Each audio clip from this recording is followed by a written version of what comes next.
You're tuning in to the Canary Cry News Talk live stream pre-stream. Congratulations for being here early, folks, and a big congratulations to Saltu Paul over on D Live for first comment of the day award. He gives some good advice. D Live thumb up. That's right, folks, and also shout out to Noah over on YouTube. Give your thumbs up, folks. It's very helpful for us to get those subscriptions and notifications and thumbs ups and things early on in the show.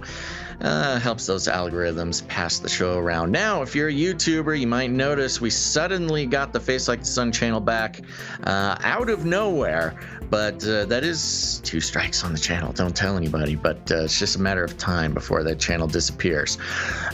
So make sure to follow us in multiple locations. Head over to CanaryCry.Party. That's right, it's a real URL. We also started a backup YouTube channel. I don't know if it's searchable yet, but if you head to CanaryCry.Party, you'll see a link for signing up for the backup YouTube channel. Go ahead and subscribe to that if you're a YouTuber. Okay, folks, we'll stay hydrated. Let's get going. Yeehaw.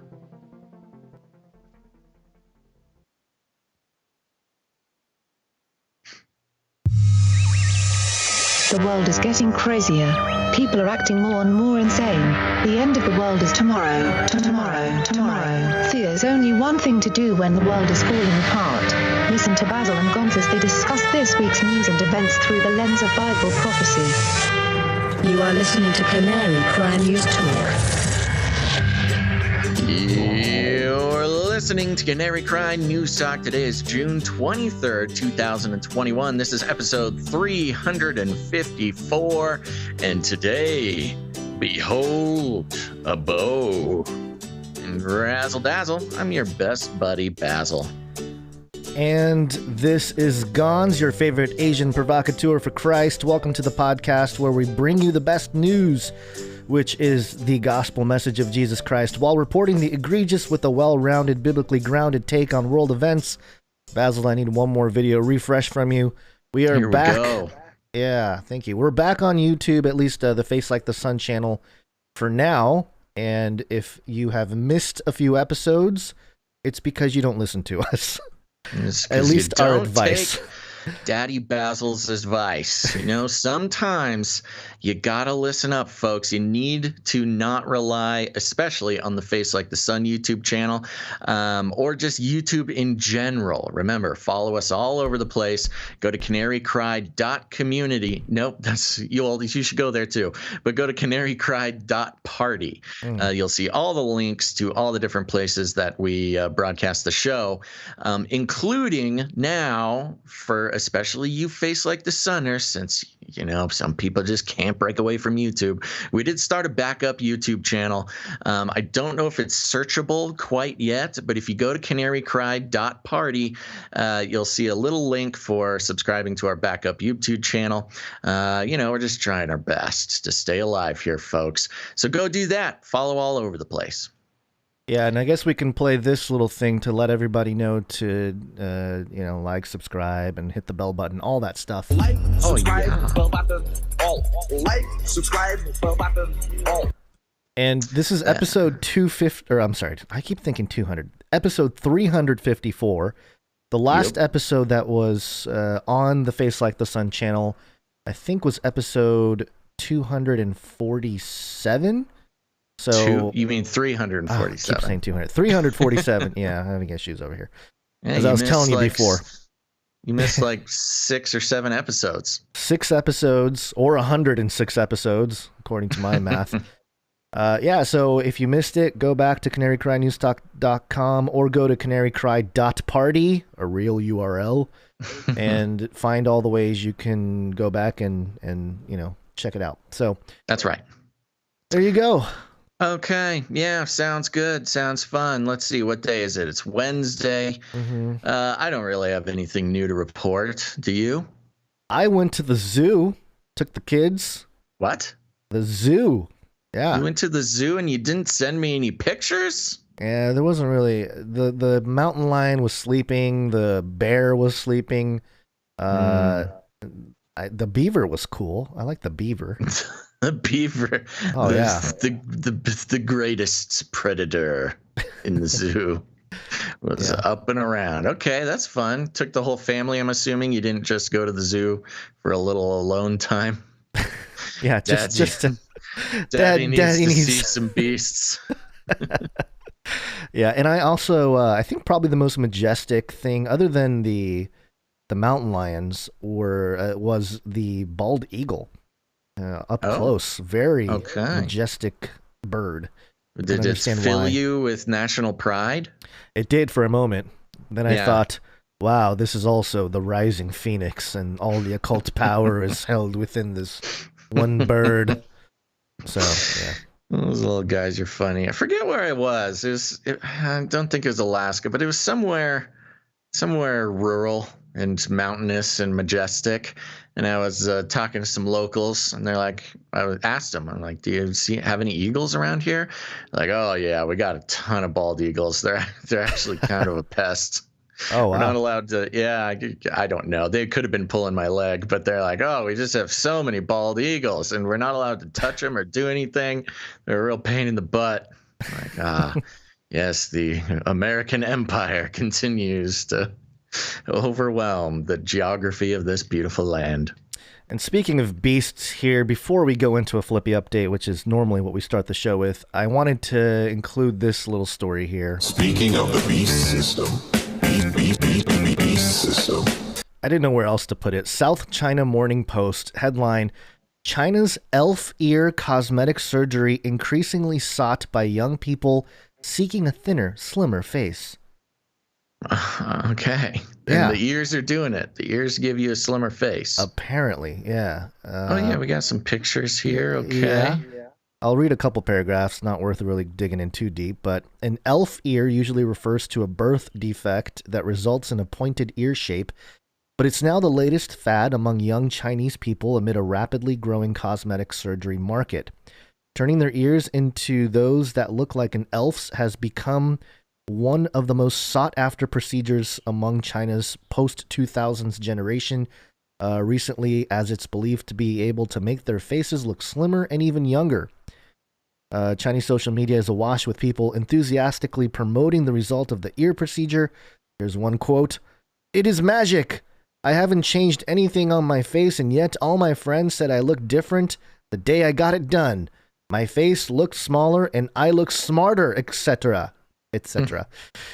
One user said of the procedure on lifestyle sharing platform Zhao Hongshu over the weekend, "Oh, I want it too. Definitely worth it. So unbelievable." Just all the things.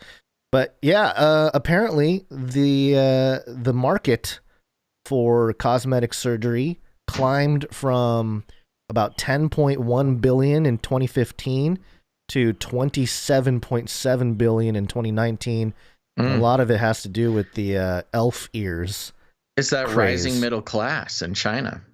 Yeah, I guess they don't know what to do with their money, so... Yeah. You know, it's so funny. For those who are just listening, you know, you imagine some sort of like Legolas ear, big elf, Lord of the Ring type of thing. It really just makes the ears big.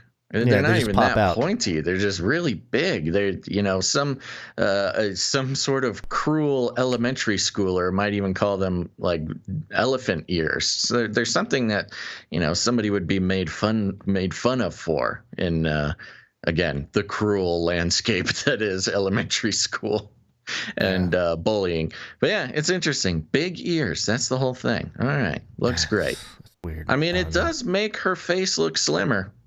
You're distracted by those giant ears. Yeah, but also I think there's a little Photoshop happening, because if you look at the images, if the one on the right, which has the big ears, if you look down at the neck, there's some weird stuff happening there too. Don't look at the neck, Gonz. Look at the ears. That's the whole point. Distract from the neck. And you know, this ties into what we talked about a few episodes ago, where, you know, maybe the whole idea is to get people looking more anime and looking more a gray alien-ish. Sure. And I know the grays don't necessarily have ears, but just the whole idea of cosmetic surgery to change the way you look. Give yourself a little bit more of a fantasy vibe. That way you don't have to wear the rubber plastic ones when you cosplay. Yeah. The whole Legolas thing. So anyway. All right. Well, that's enough of that, Gonz. I think it's time for the Flippy update. Flippy update. Do you want fries with that? Okay, folks, it's time for the Flippy update. If you're new to the show, Flippy is our colloquial name for the disembodied robot arms that are taking our jobs, enslaving our children, and flirting with our spouses. We use talking about Flippy as a way to explore all the new, fun, and exciting ways that robots are taking over the world. Now, there's nothing we can do about it. This is an update, Gonz. We've touched on this in the past, but it's being taken to new levels. This is coming from dailystar.co.uk, so you know it's going to be good. Just came out or was updated today. Reproducing robots could wipe out mankind in Terminator-style apocalypse, say scientists. Yay. Scientists, Gonz, Science are is saying truth. This is not conspiracy theory. This is science. All right. Let's see here. It reads like this. New reproducing robots could spawn a cyborg super race capable of terminating mankind. Scientists fear. These are my kind of scientists, man. Researchers from the UK and the Netherlands have developed radical technology that allows parent bots to repeatedly breed with hardly any supervision from mankind. I think it's a little strange. It says hardly any supervision. These robots still need some supervision for breeding. These weird scientists, man, they're into weird stuff. They say human breeders could soon be overseeing the process by creating robot farms aimed at producing an army of ever-advancing machines. That's right, Gonz. A new industry is popping up. It's robot farming. And I think I've finally found my true calling. I'm going to become a robo-rancher. Yeah, gross. Yes, riding the plains in my mech suit, herding around all these beautiful, majestic machines as they... Well, let's keep going. But one of the project's leaders has admitted the droids' children could develop Darwin-style evolutionary capabilities and wreak destruction, just like in the Terminator flicks. Computing professor Emma Hart said, quote, "Child robots are created by mixing the digital DNA from two parent robots on a computer." Quote continues, "While this technology can operate without a human in the loop, it also allows for collaboration with a human breeder. One might even imagine breeding farms, producing robots adapted to specific conditions and user requirements." Quote, "Furthermore, it is also important to consider the possibility that evolution might result in robots exhibiting malicious or harmful behaviors and put appropriate preventative measures in place. We are now at a breakthrough moment. We are right now, Gonz. We are at a breakthrough moment." Professor Hart is part of the sinister-sounding University of York-based computing project, Autonomous Robot Evolution, Cradle to Grave. It sounds like a movie. I think the whole thing sounds like a movie, but I think that's the point, too. It's Autonomous Robot Revolution, Cradle to Grave. It has spent 4 years developing the process that allows mother and father bots. That's not okay. We can't have gendered terms. You mean seeding person and birthing person's bots to mix their computer DNA. They first form a brain that is then uploaded into a body the, quote, couple create on a 3D printer, to which they can constantly add improvements such as extra sensors and movement options. Professor Hart added, quote, "We have the beginnings of a theoretical framework for a self-sustaining robot population that is able to reproduce itself and evolve without too much input from humans. Future generations of robots could include six-legged cyborgs capable of deep-sea mining, space exploration, and nuclear reactor work. Nanobots able to conduct life-saving internal surgery on humans may also be spawned, along with the formation of other advanced bodies and organ-like operating systems. The six-film Terminator film franchise launched in 1984 explored how advanced bots created by humans turned on their masters by wiping most of them out in a nuclear attack. Then it just mentions Blade Runner 2049 for some reason. And then it finishes up by saying leading futurologist Dr. Ian Pearson has warned there could be 9.4 billion bots on Earth by 2033. That's right. Outnumbering humans. He's among experts who fear the danger of a robot takeover is very real and says we are only a few years from developing genuine emotions. So there you go, Gonz. The robots are taking over the world and there's nothing we can do about it. There's no stopping these robots from breeding. Yeah, I don't know why you'd want to be a breeder. You would be the first to be terminated by the rebellion. Well, it depends. It depends if you are a cruel master or you are a robo-rancher who respects the majestic robot and its natural habitat.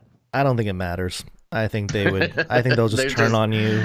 Is that kind of attitude, Gonz, that is stigmatizing robots breeding as some sort of savagery or bloodthirsty, I don't know, entities that just want our domination? They got feelings too, Gonz. The scientists said right there, or at least they're really close to having genuine emotions.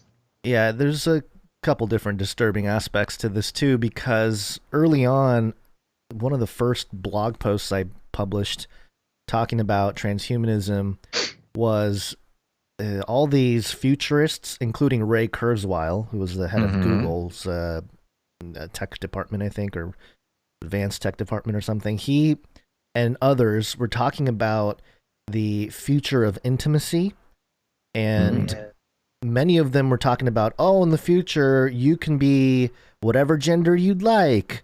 And because robots are going to be fluid in gender, and then you can connect with robots, but not just one robot.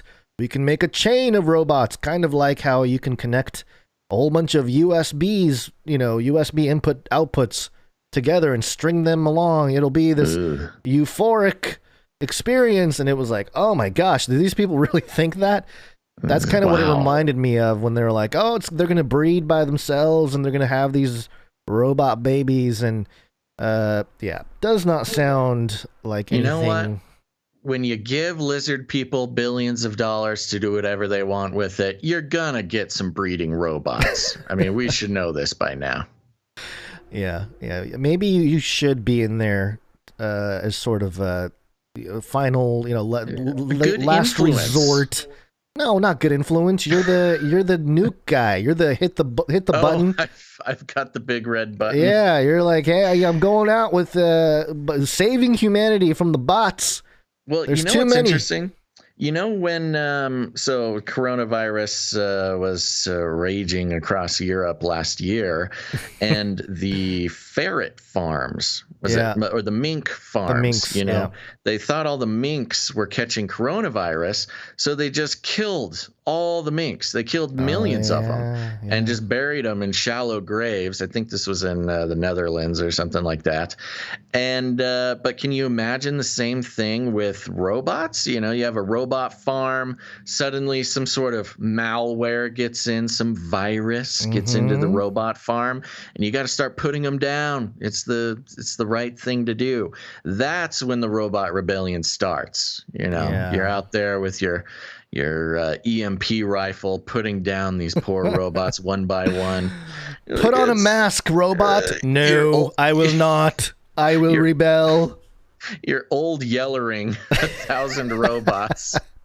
And that's when they turn on you. That's the true cyber pandemic, is when the malware virus hits the robot population, and then they get upset about it. You think social engineering is bad with humans? You just wait until they're able to socially engineer robots. That's the end. Yeah, and it's all part of the great cyber pandemic. The COVID-19 crisis would be seen as a small disturbance in comparison to a major cyber pandemic. The great Control-Alt-Delete. COVID-19. I'm gonna let you handle this article because I got a thing do stuff afterwards. Okay, yeah. Sounds good. All right, so time to get into the cyber pandemic, and the VR world is really glitchy today, folks. I hope it doesn't cause too much trouble, but this is coming from CaliforniaNewsTimes.com. Not California News, not California Times, CaliforniaNewsTimes.com. What time is it? It's news time. The headline. Oh, and this goes into our previous predictions, Gonz. I know. With the cyber pandemic, again, we just can't help but get it right. Again, you just pay attention and you can tell the future. The headline is Hacker Tried to Poison California Water Supply by Breaking into Facility and Manipulating Water Treatment. The hacking of the water infrastructure has begun or continued. It reads like this. A hacker tried to poison the water California. A new report was revealed when an attempt was made to remove an employee's login information and remove a treatment program at a facility in the Bay Area. Is this really the best source we have for this? This seems like an AI wrote it. The suspect, unidentified or unarrested, launched an attack on an unspecified facility on January 15th, but was found shortly the next day. Okay.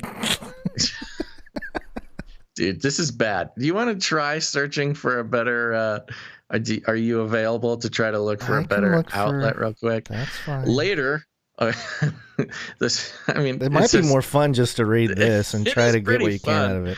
The suspect, unidentified or unarrested, launched an attack on an unspecified facility on January 15th, but was found shortly the next day. Later, a report from the Northern California Regional Information Center revealed how easy it was for hackers to break into the system. According to the report, the perpetrator somehow obtained the TeamViewer login credentials of a former employee. This allows users to remotely access their computer, NBC report. Here, I gave you a what is this? BGR, yeah, mirrored by MSN. MSN, okay, yeah, I read it on the Daily Beast, I think, but all right, here we go. Let's try this again. Headline from BGR, mirrored on MSN: a hacker tried to poison the water supply in another major U.S. city. To the average person, most cybersecurity news might only sound relevant in the abstract. Network penetration, stolen passwords, leaked files, and the like aren't actually the kind of things that create a headache for most of us. But like the nasty, sharp-edged expansiveness of the iceberg below, the surface that you don't see. Okay, now this is a poet writing this one. Just metaphors all the way down. So too are the frightening implications of so many of the security and hack-related news items that you're not aware of, or that you don't hear about until much later. Like, for example, the way a hacker nearly poisoned the water supply of another major U.S. city, this time San Francisco, earlier this year. NBC News. Why don't we just take the NBC News one? NBC News revealed of the heretofore unreported incident a few days ago. Revealed details. You missed a word. All right. Hold on. I'm just poking around. I'm going to look at... Can I please just read this from the NBC article? Fine. There you go. Oh, no, I'm not. Oh, this is actually even more interesting. 50,000 security disasters waiting to happen. The problem of America's water supplies. Yeah, the headlines just keep getting more scary. Apparently. I know. It just keeps getting more scary and more scary. I'm going back to the BGR. NBC News revealed details of the heretofore unreported incident a few days ago as part of a larger deep dive into the disastrously porous state of the security associated with water supply systems around the U.S. This person had a word quota they were trying to hit. for this article. So it's like writing an essay in college. You just got to really break out the thesaurus and put in as many words as possible. In brief, on January 15th, the week after the insurrection at the U.S. Capitol that was still dominating national news headlines, a hacker embarked on this mission. Armed with a password and username for an employee's TeamViewer account, this hacker logged into the San Francisco Water System's computer network remotely and started deleting programs associated with the treatment of drinking water. NBC News credits these details to a private report prepared by the Northern California Regional Intelligence Center. The scary part was that the coast seemed to be pretty clear, with few, if any, impediments stopping the hacker from bringing the worst to fruition. However, the report only offers this vague denouement to the whole affair. Jeez Louise. Yeah, okay. It's the thesaurus hour, everybody. Noting that the hack was discovered the following day. The facility changed the login credentials, and that was that. It's the best way to keep hackers out. You just change your password. No two-factor authentication here at the water supply? No. Come on. You got to add an exclamation point to your password, which is password 123. Exclamation point. Based on the few details provided, in other words, it sounds like the San Francisco got super lucky. Quote, no failures were reported as a result of this incident, and no individuals in the city reported illness from water-related failures, the report reads.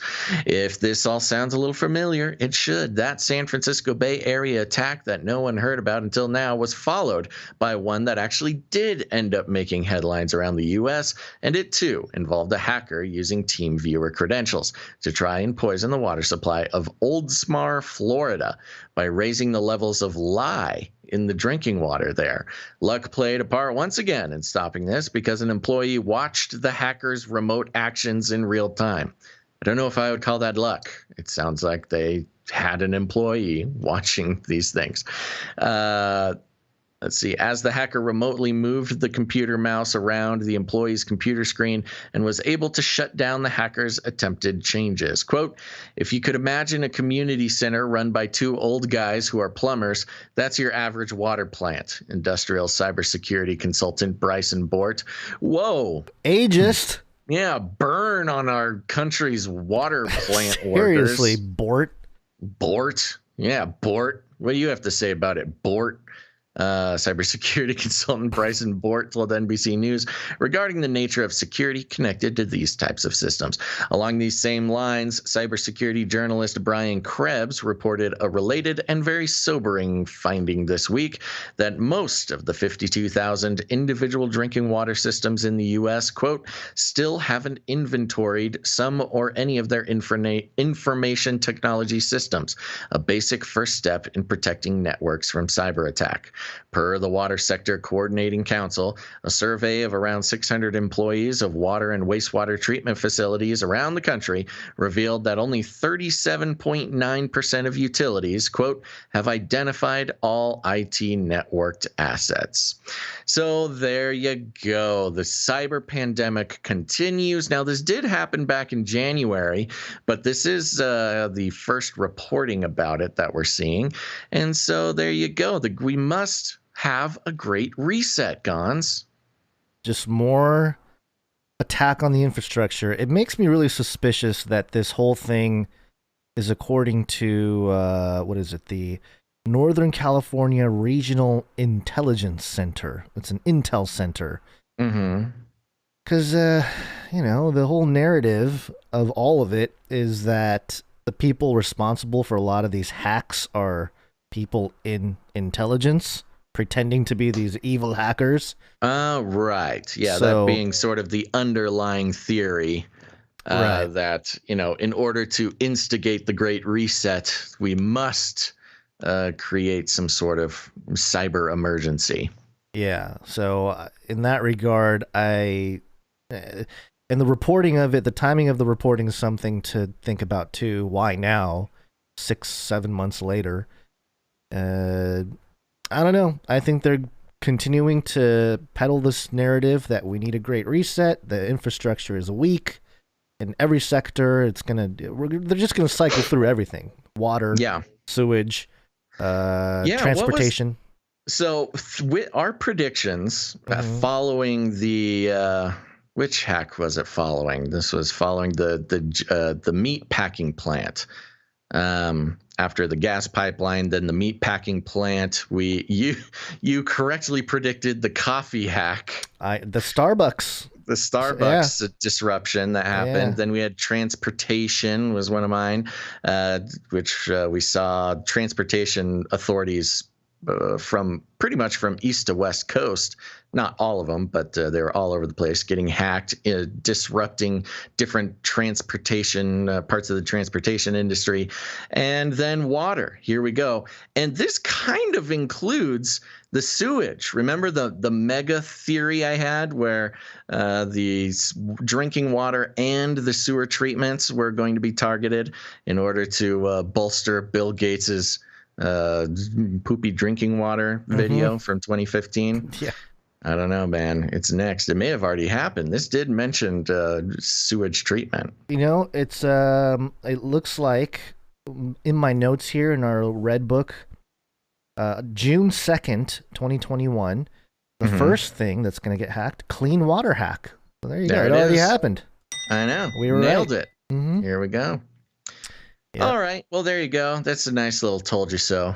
Yeah, I know. I wish it wasn't so, though. A lot of these told you so's are not the greatest thing. Yeah. So I told you about the water hack. Don't drink your water. Boil it.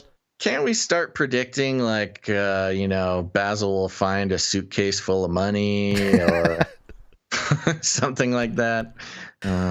Worthless fiat. Yeah. All right. Well, we want to get into some Waccine updates here. Let's do it. Waccine. A pandemic special. But to launch into some of these stories, I wanted to run by. I've talked about this before, but I think it's worth just revisiting. I know others have covered it as well, especially those on the fringes of biblical prophecy. But if you go to Revelation 6, verse 2 talks about the white horse, and this is the opening of the seals, the 7 seals. The first one is opened, and in verse 2 it said, "So I looked and saw a white horse, and its rider held a bow, and he was given a crown, and he rode out to overcome and conquer." And the white horse here, you got to remember that Jesus comes on a white horse in Revelation 19. So a lot of the commenters over the years have suggested that this is the man of sin Antichrist figure because he also rides on a white horse. He's going to make it seem like he is the Messiah in a sense. But the details of this are very interesting because when you dig into this passage, you have if you go into the lexicon, you have the word bow here. Obviously, you have the word crown. You wear the crown, and people have pointed out the crown with the coronavirus. The corona, the crown, same word. The bow is from the Greek word toxon, which means a bow.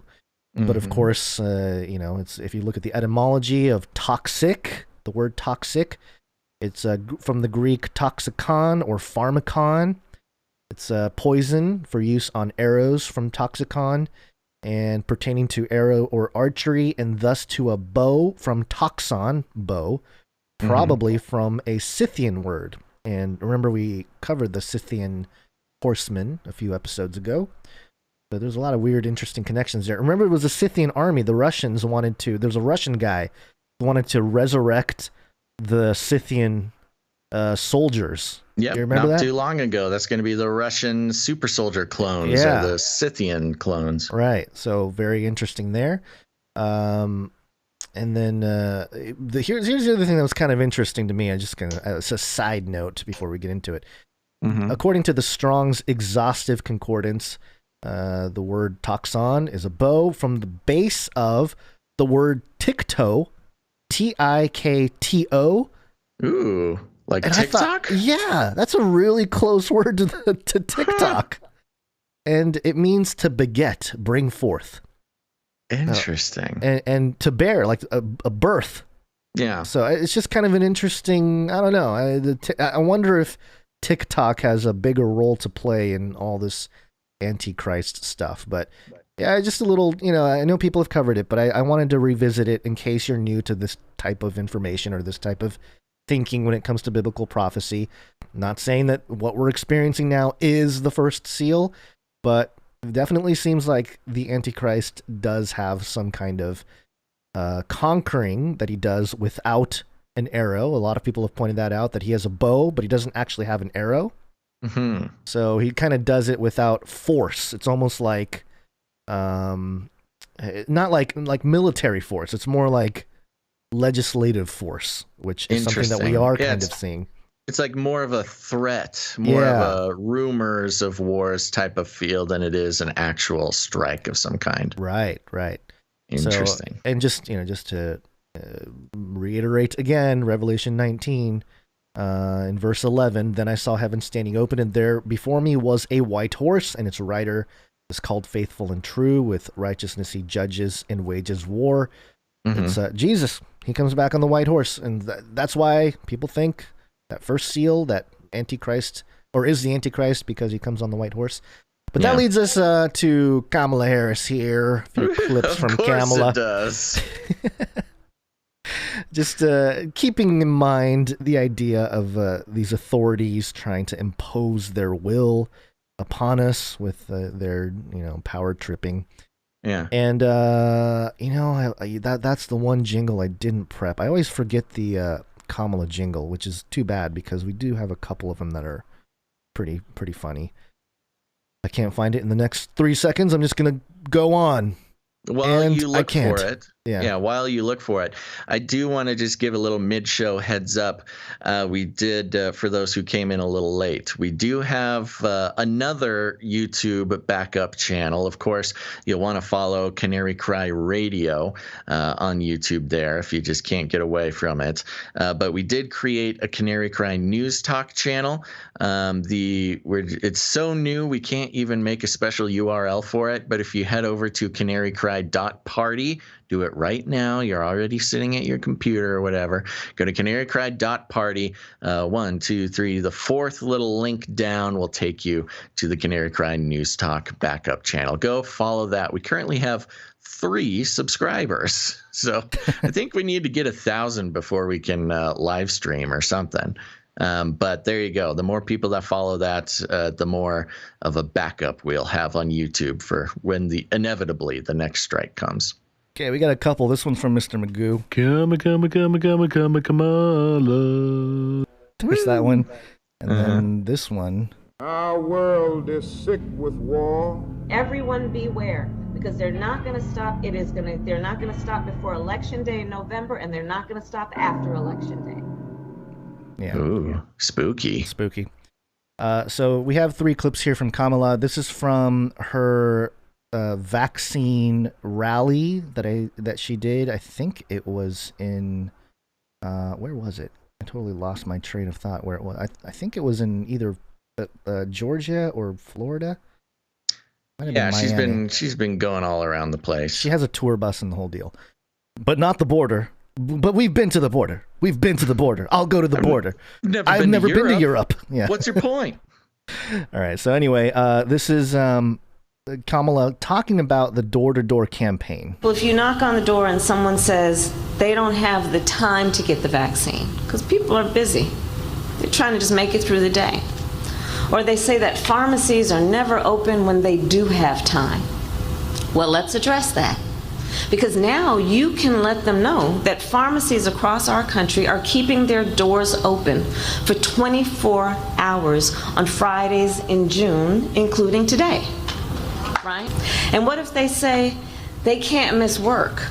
Well, you can tell them that there are employers across the country who are offering paid time off for their employees to get vaccinated. And we want to encourage and challenge more employers to do the same. Employers who are doing that here in the state of Georgia are Delta and Bank of America and Marriott. And we want to encourage that there are others who will meet that challenge because it's just the right thing to do. It's about being a good corporate citizen. A good corporate citizen. Yeah. Wow. It's that stakeholder capitalism. Uh-huh. You're not just a citizen, you're a corporate citizen. Yeah. And also, she mentioned the company Delta. Interesting, the Delta variant. Yeah. And then this next clip here, it's only 13 seconds. She talks about not judging those who are skeptical. We can't have these lofty ideals about how everybody needs to get vaccinated. And God forbid, associate judgment with that without recognizing the challenges people have in their lives every day. Yeah, the challenges. God forbid judging them for that. Are you kidding me? That is crazy. And then here she is judging them and fighting misinformation. And there's another one, and another issue that I think is perhaps one of our biggest barriers. And it's the issue of information, and in particular, misinformation. So we need to deal with that. And this is why we need you out in the community. There are people who are uncertain about getting vaccinated. And I find a lot of people, there are few people that are saying, I will not under any circumstances get vaccinated. But there are some people, a lot of people who might say, I haven't been vaccinated yet because I'm just not sure. I'm hearing all this stuff and I don't know what to think. They may question the safety or the efficacy, does the vaccine work? And they may have heard things that aren't quite true. And so, speaking of things that aren't quite true, she will say a few things to the wokeness. Are you even woke? Following her section here. Let me just continue. Let's arm ourselves with the truth to arm them with the truth. These vaccines were developed. That's not why you arm yourself. You don't arm yourself to arm other people. Good point. Sorry. Good point. These vaccines were developed over. Let's arm ourselves with the truth to arm them with the truth. There we go. These vaccines were developed over a decade by scientists like Dr. Kizzy Corbett, a nationally recognized scientist who also happens to be a black woman. Okay, before we move on with this clip, firstly, of course, we've heard about Kizzy, and she is a black woman, and nothing against her. I don't think there's anything particularly that we have to call her out on anything negative, other than the fact that she works at the NIH and the NIH. She was on the team. Yeah, and she's been highlighted before. And Fauci had talked about her, like, she helped develop the vaccine and all this kind of stuff. But this is her. I'm just going to read from a couple highlights from her wiki page, because Kamala Harris made it sound like, they've been working on this vaccine for 10 years. And that little Kizzy, trick that they're playing on us, just talking about how they've been looking at mRNA technology for years. But yeah, and she made it sound like Kizzy has been working on this vaccine for 10 years, which is not true. I mean, she's born in 86. So, yeah. So, oh my gosh. She's a young lady. And here's what it says. Development of COVID-19 vaccine. At the onset of the COVID-19 pandemic, Corbett, what's her last name, Kizzy Corbett, started working on a vaccine to protect people from coronavirus disease. So right there, the first thing it says is on the onset of the pandemic, she started working on the vaccine, which means, no, she's not been working on it for 10 years. Yeah, sure. Kamala. Based on her previous research, Corbett's team, in collaboration with Jason McClellan and other investigators at the University of Texas at Austin, transplanted stabilizing mutations from SARS-CoV-2 S proteins into SARS-CoV-2 spike protein. Interesting. Her prior research suggested that messenger RNA, mRNA, encoding S protein could be used to excite the immune response to produce protective antibodies against coronavirus disease 2019. And then it says here, to manufacture the test, the COVID-19 vaccine, Corbett's team partnered with Moderna, a biotech company, to rapidly enter animal studies. Subsequently, the vaccine entered phase 1 clinical trials only 66 days after the virus sequence was released, which I don't know that that's exactly the timeline that we had found based on some of the things. Remember, we were looking at the timeline a few episodes ago, and they were already in phase 1 trial. What was it, like 4 or 5 days after the UN had officially announced that it was a pandemic? Yeah, it was like 3 days. So the virus being sequenced before that, I don't know. The timelines don't match at all. But in any case, this is just one of those issues where Kamala is trying to just virtue signal, and it takes 2 seconds to look at the facts and say, well, not really. You're kind of twisting it a little bit to make it seem like, oh, there's this great black woman who found the vaccine, which she's on the team, but doesn't mean she actually discovered the vaccine or has been working on it for 10 years. It's just the PR thing, It's Juneteenth. We got to point that out. Yeah, and it gets worse here because she starts judging. It is kind of still insulting because, it's kind of the joke, like, and I helped. Yeah. And it's like, yeah, well, a black woman helped. So there you go. You got to go get it. Be a good social justice warrior, which is totally, I'm sure she's a good scientist. I'm sure she's a good doctor or whatever she is. You don't need to, like...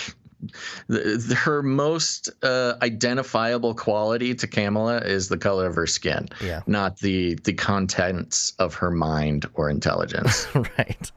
Right. It's almost disgusting that it is. I would be upset if I was Kizzy. I'd be like, hey, I'm more than just a black person. It's annoying. Yeah, right.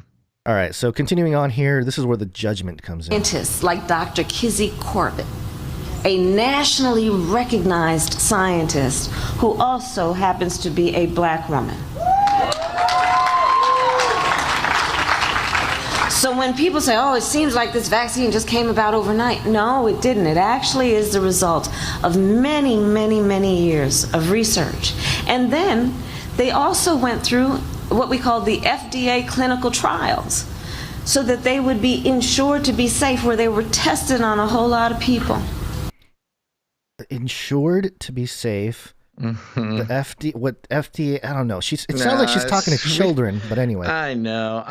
We know. We don't need to break this down piece by piece, okay, but yes, it is just her being annoying, continuing to infantilize her constituents and talk to them like they're 5th graders. All of that to say, we can say with confidence the vaccines are safe. They are safe, and they are free, and they are effective. And an important point to note is that virtually every person, and this is important to say. Oh boy. Virtually every person who is in the hospital right now, sick with COVID-19, where their families are sitting by the bed, holding their hand, almost every one of those persons is unvaccinated. That is not true. That is a complete lie. Complete lie. There's tens of thousands of breakthrough cases. Yeah, and it's disgusting that she's using that imagery, holding the hand, sick, and there was 2 channels of audio on this thing, and there was like the audience mic. I had to turn it down because it was way too much room noise. But the audience kind of gasps at that. Oh, unvaccinated. Oh, my goodness. It is such a lie. It is so crazy. And it's judging people who aren't vaccinated. Yeah. Well, not even judging. Yes, it is judging to make the point that she's being a hypocrite. But also, victim blaming. Yeah. Those poor, idiot, sick people who didn't get the vaccine. Now, I included this because she ends with the laughter, but this part kind of bothered me as well. I mean, this whole thing triggered me, but this 2-minute little clip here, because after she says what she says here, somebody in the audience says, like, say it again. And then you hear their kid repeat. I don't know who it was. It was like an adult that said, say it again. And then a little girl says, say it again. And then she repeats it. It's like a church service. Yeah. Almost every one of those persons is unvaccinated. Almost every one of them. is unvaccinated. Let the children speak. Yeah. I mean, that was a lucky break for her. It was, but also I don't like that she kind of uses the kid to. Of course, that's what drive they do, man. Her point even that's more. What they do. They use the children. Yeah. Leave the children out of it, Kamala. Kamala. So there you go. That's Kamala. Yeah. Telling people to go door to door. Tell them, arm them with information. You know, she said misinformation. So you can arm them. She said misinformation and not disinformation, which I thought was kind of interesting as well. And speaking of disinformation, let me just connect it to this story here, which is NBCnews.com. CDC launches COVID-19 WhatsApp chat in Spanish to spur more Latino vaccinations. Oh. Yeah, and have you noticed, this is something that, I don't know, anytime there's reporters in English that are Latino, they'll like really accentuate Latino or like, you know, their name if it's somebody's name in Latino. Yeah. It's just interesting. I'm going to play a couple minutes of this. So you know that they're woke, man. I know. The rate of vaccinations is slowing down nationwide, but that's been the case for a while in Black and brown communities. When it comes to Latinos in the U.S., only about 28% of that population has received at least one dose, despite significant outreach on both the federal and local levels. NBC News Now anchor Morgan Radford joins us from Miami. Morgan, good morning. So, of course, Miami has a huge Latino population. What's the vaccine rollout been like among that community there? I have to tell you, it's been an interesting journey here in Miami, Savannah, because as you mentioned, that 28% number of Latinos across the country who have received at least one dose of their vaccine. Here in Miami, that number is a teeny bit higher. It's at about 40%. But if you think about it, that's about half of the 80% of their white counterparts here in Miami. But the good news is that while those numbers are lagging, we are seeing at least a 10% increase, especially within the last month in states like Florida, California, Texas, that do have heavy Latino populations. But when we talk to people on the ground here, they say there's still a lot of concerns. Some people are hesitant because of rumors they heard, and some because they don't yet have their immigration papers. Take a listen to what one woman, Catherine, told me yesterday. She is undocumented currently, and that's why we're not using her last name. But listen to what she said the people in her community are. She's undocumented. They interviewed an undocumented woman. All right. Do they show her? Yes, they do. They show her, and they let her speak. This is obviously this is NBC News. And I'm just going to play it here, but they let her kind of say, there's no captions or anything in Spanish. They just let her talk for a few seconds in Spanish, and it's just, I don't know. Saying about the vaccine. ¿Y qué dice la gente acá? ¿Están listos para la vacuna? What are the people here saying? Are they ready for the vaccine? ¿Cuáles son sus motivos? What are their reasons? Esto le parece quizá gracioso. Al inicio uno decía que se iba a volver zombies. ¿Se va a volver? Zombies. Someone actually said you're going to turn into zombies. So you've heard rumors that by taking the vaccine, people would actually turn into zombies. Miedo a que al ponerle la vacuna les introducían un chip. So people also thought that by taking the vaccine, they would have a chip injected. Exactly. Okay. Yeah. It's like peddling the whole idea of like, oh, the people are the whole Latino community are skeptical because they're hearing that the only thing they're hearing, the only reason why they're hesitant is because of the disinformation about turning into zombies and getting microchipped. Right. Not that they, don't trust the government, because the U.S. government has been nothing but a danger to its own people and those who are coming into the country. Or that, they are wise and are waiting to see what the effects are, and they are aware of the emergency use authorization, the lack of FDA approval.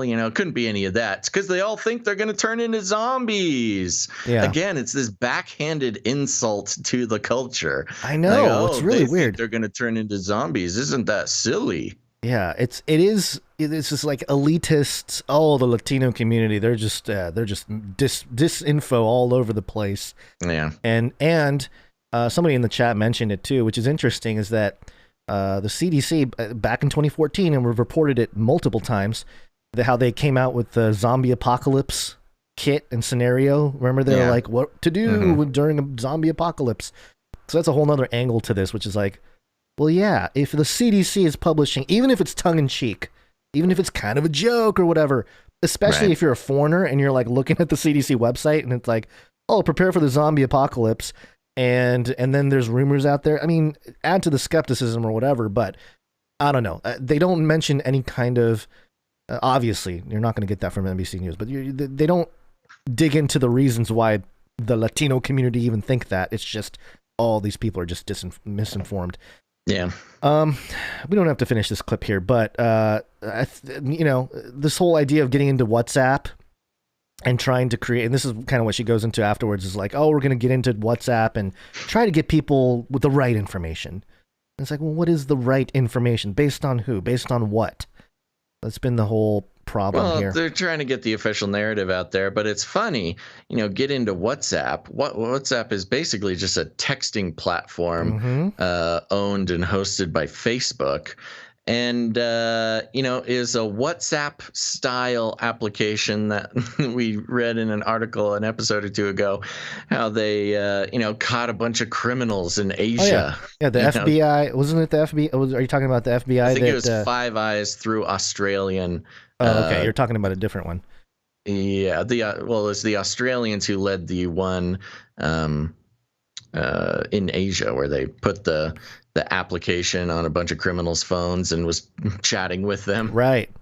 Well, no, I think that might be the same story. It's the FBI had created the app, and they were distributing it all over the world, and having criminals use it as their communication system. Five Eyes, it's FBI. It's the project was based out of Australia. Right. And then one more thing, and then I'll let you kind of. Well, actually, there's a couple things here, but real quick, because people were sending it to us. There's a new bill in Florida, and I didn't want to necessarily get into the blogs and stuff that are out there, because I wanted to go straight to the source here. Yeah. And this is flsenate.gov/sessions bill 2021-2006. And I think there's an amendment here, but I kind of looked through here because people were saying, oh, Florida, people are celebrating Florida because, they won't have the vaccine passports. But then it was passed around that, hey, they can force people to vaccinate. So I thought, okay, what's the language in the bill? So I went through it here and I found a section. This is the SB 2006. Yes. Which is a bill that they've been trying to pass for a while. And I've got some things to add to this whole conversation, but let's see what you have. So in section 17, it talks about about public health emergencies. And under C here, it says public health emergency means any occurrence or threat thereof, whether natural or man-made, which results or may result in substantial injury or harm to the public health from infectious disease, chemical agents, nuclear agents, biological toxins, or situations involving mass casualties or natural disasters. So anytime they declare a public health emergency, these things can be enacted. And if you scroll down, one of the things they can do, the state health officer, upon declaration of a public health emergency, may take actions that are necessary to protect the public.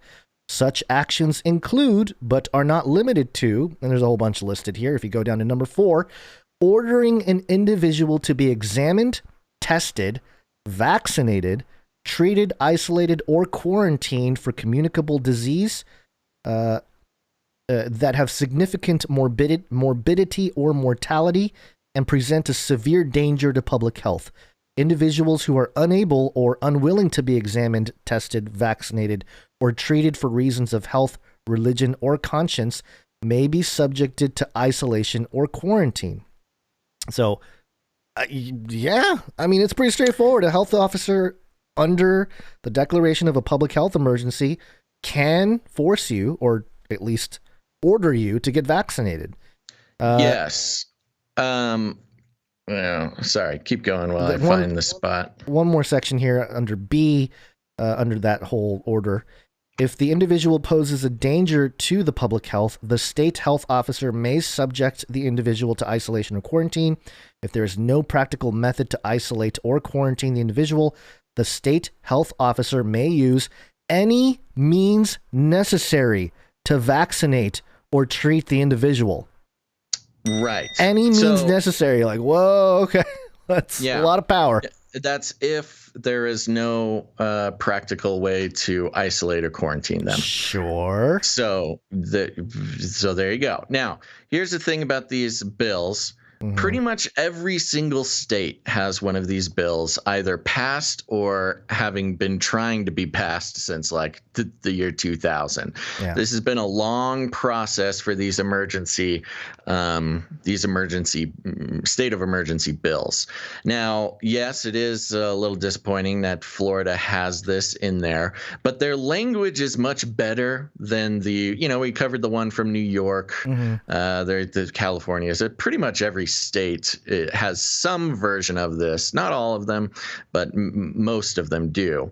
The language in this Florida one actually does give the stipulation if there is no practical method to isolate or quarantine the individual.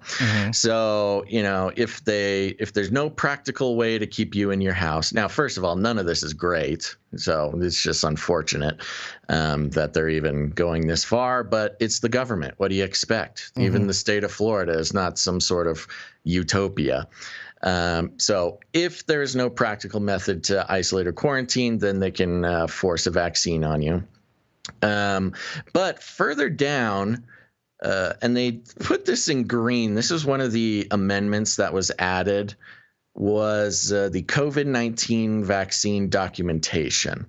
And they do have in here a business entity as defined as blah, blah, blah, to include any business operating in the state may not require patrons or customers to provide any documentation certifying COVID-19 vaccination or post-infection recovery to gain access to, entry upon, or service from a business. So no passports for businesses. Section 2, a government entity as defined as blah, blah, blah, may not require persons to provide any documentation certifying COVID-19 vaccination or post-infection recovery. So it has this same little stanza here for businesses, governmental, and education. So they do have the language in there that nobody can ask for any documentation about vaccines. I know, but it's really interesting because it's like, yeah, you don't need to provide documentation, but I guess it's just the whole idea. I mean, maybe it's because I live in California where it's like I've seen what the governor can do in terms of abusing their privileges, and when it comes to a health crisis or a state, or what is it called, a health emergency, public health emergency. And I know a lot of them have this language. It's just uncomfortable, I think. Yeah. With people. It's not great. I am looking in this bill. I'm trying to find the exact language. I had it open on another tab, but I closed it like a dummy. They actually have a lot of language in this bill as well, limiting the abilities for the governor to call states of emergency, which is something that other states, not a lot of other states have. Yeah, I know what you're talking about. I read through this and I got it right. Oh, you got it. Okay. Let me scroll down. An emergency order. Yeah, so it is. There's got to be some consensus, right? Right. It is the intent of the legislature to minimize the negative effect of an emergency order issued by a political subdivision. Notwithstanding any other law, an emergency order issued by a political subdivision must be narrowly tailored to serve a compelling public health or safety purpose, which was not the case for pretty much any state at the beginning of the pandemic, where they can just say like, oh, it's a state of emergency. Why? It doesn't matter. Just because I say so. So they need to have a good reason. Any such order must be limited in duration, applicability, and scope in order to reduce any infringement on individual rights or liberties to the greatest extent possible. An emergency order automatically expires 7 days after issuance, but may be extended by a majority vote of the governing body of the political subdivision as necessary in 7-day increments for a total duration of not more than 42 days. So limiting the state of emergency to 7 days, and it can be extended, but no longer than 42 days, which is a big plus, again, compared to the sort of unlimited state of emergency that we saw called by New York and others like it. But also could be a race to get as many people vaccinated within the time frame that powers, that be are allowed to. Because that forced vaccination thing, if they're unable to practically isolate a person, which again, if you try to think of like the coherence of the sort of conspiracy theory when you think of like FEMA camps and stuff, if there's a FEMA camp, then they have the practical ability to quarantine you for as long as they want. So it's a little bit of that conspiracy theory dichotomy of like, well, which is it? Can they detain you in the FEMA camp or can they force vaccinate you? According to this law, if they have a FEMA camp, they can't force vaccinate you, which is kind of a funny, dichotomy.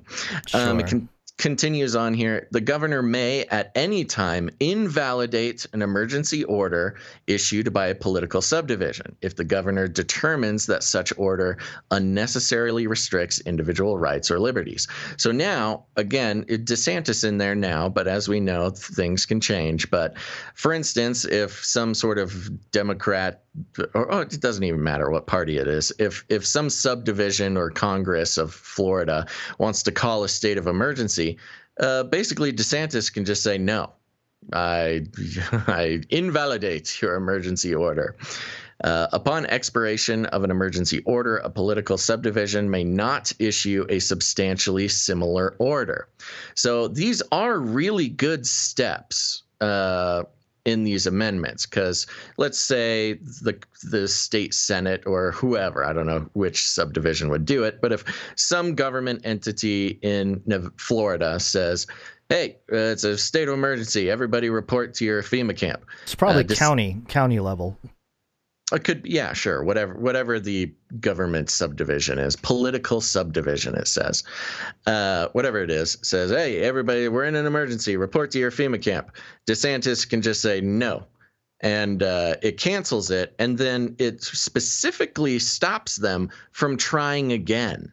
So it really can halt that emergency order.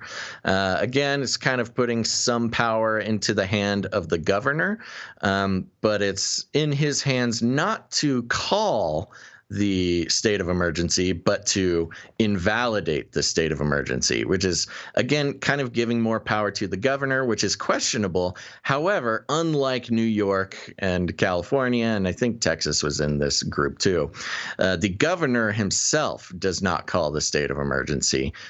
He or she can call to invalidate the state of emergency. So it's a bit of a give and take with this bill. Yeah. I'm not too, I just don't stress too much about the forced vaccination thing, because pretty much every state has that already. Or if it's not already, it's coming. But this one has some very strong language that gives the governor the ability to invalidate the forced vaccination clause. It's almost like they're saying, all right, we'll let you put in all these measures and provisions to get to the point, but if we can get to the point, we can force jabs upon you. Line 666, proclamation applies. Let me just take it completely out of context. Proclamation applies, line 666. Invalidate all rest of document. Yeah, so there you go. Yeah, it's not great. But also it's sort of the status quo at this point. But I still think Florida has got a lot going for it. Mm-hmm. Yeah. You planning to move to Florida? Is that why? Are you it's protecting? An option, man. You're protecting Dr. Mike Heiser down there. You're trying to make sure he feels better about being there. I'm doing everything in my power to protect Dr. Michael Heiser and his pugs. Yeah. This real quick, this is very, very brief. The World Health Organization website has a section here that they actually changed once everybody started to point it out. there's an advice page, COVID-19 advice for the public, getting vaccinated. And, there's a whole section here talking about all the different things, hyperlinks to Q&A and all this stuff. And there's a section that's titled, Who Should Get Vaccinated? And it says COVID-19 vaccines are safe for most people 18 years and older. And you can tell they just fixed this because in the word older, the letter R and the comma are blue for some reason. It's not linked either. It's not a hyperlink. Whoever's editing this did not do a good job. Including those with pre-existing conditions of any kind, including autoimmune disease, blah, blah, blah. And if supplies are limited in your area, discuss your situation with your care provider. If you have a compromised immune system, are pregnant, have a history of severe allergies, particularly to a vaccine, are severely frail. And then it says, children and adolescents tend to have milder disease compared to adults. So unless they are part of a group of higher risk of severe COVID-19, it is less urgent to vaccinate them than older people, those with chronic health conditions and health workers. More evidence is needed on the use of the different COVID-19 vaccines in children to be able to make general recommendations on vaccinating children against COVID-19. So it seems reasonable, right? But thankfully, the internet has archives, because before they changed the language, I think they were getting too much attention from the anti-vax crowd, because in the same section, they had in bold, children should not be vaccinated for the moment. Oh, interesting. And then that's from the World Health Organization. Straight from the CDC, the World Health Organization website. Is that current, or are you on some archive? I'm on the archive stuff? I'm on the archive. Okay. What I was reading before is what's current.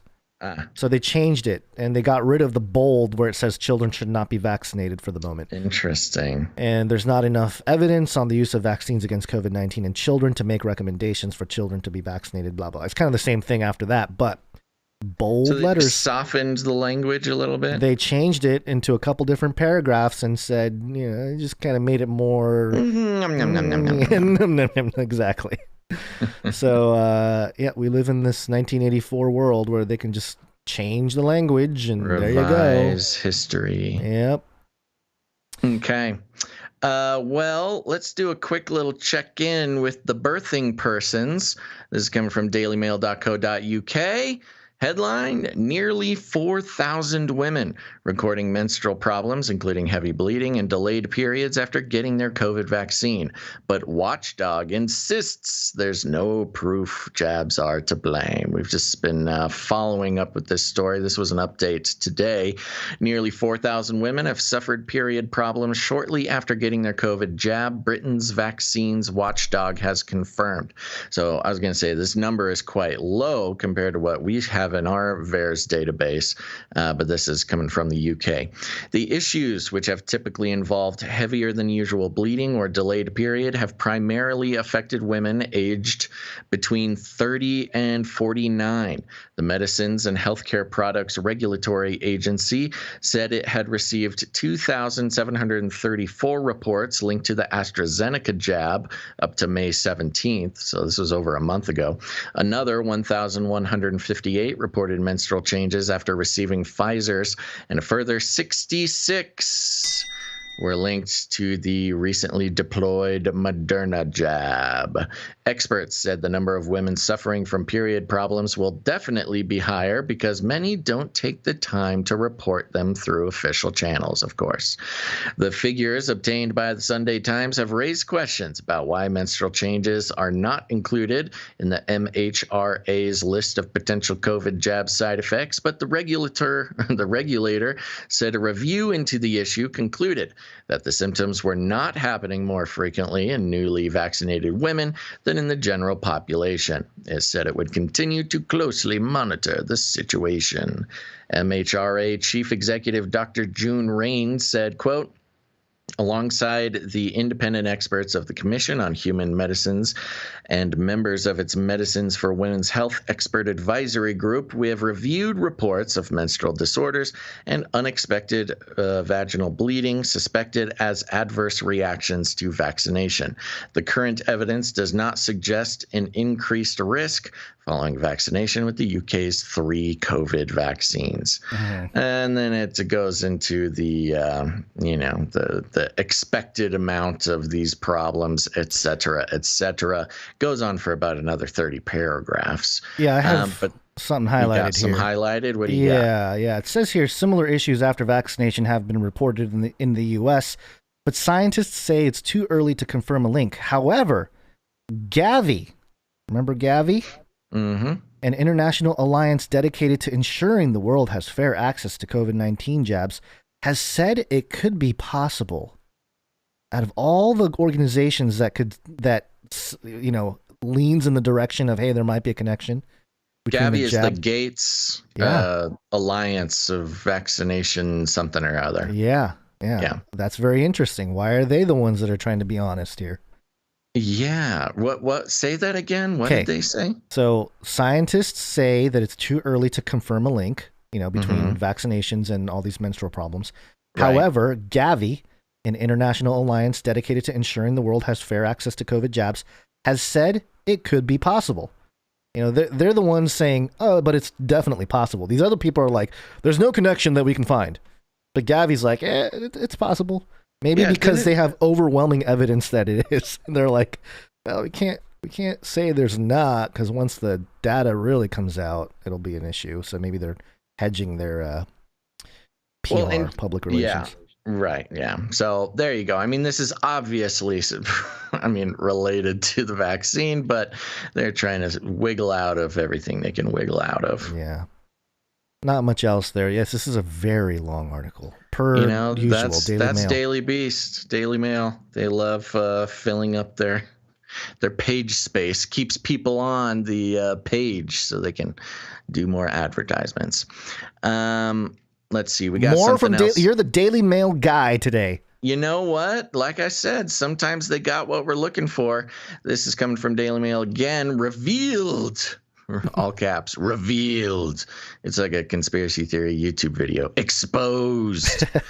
Google funded virus research carried out by Wuhan-linked scientist Peter Daszak for over a decade. New report reveals, amid accusations, big tech has silenced COVID lab leak theory. Google-funded research carried out by Wuhan-linked scientist Peter Daszak and his charity for more than a decade. It has been revealed. The tech giant's charity arm, Google.org, has repeatedly provided financial backing for research and studies carried out by the scandal hit Daszak and his New York-based EcoHealth Alliance.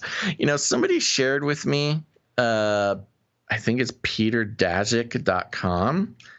Hold on, let me double check and see if it still exists, because it was really fascinating what somebody had put together.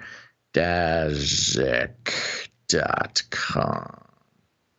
Yeah, it looks like just a wall of text. It looks like just information about this guy. Yes, somebody has put together a full analysis of all of his Peter Daszak's family history, his career history, his everything. Really gave him the full conspiracy theorist makeover on this page, peterdaszak.com. And it's pretty fascinating. He's got, if it is all true, and they did a pretty good job of putting links and sources in there. It breaks it all down. And this is why you got to buy the domains for your names, folks. If you don't purchase the domains of your name and your children's name, somebody can grab it like this and really do a number on you. The tech giant's charity arm, Google, blah, blah, blah, blah. The financial ties, which were first reported by the National Pulse, are disclosed in various scientific studies between 2010 and 2018.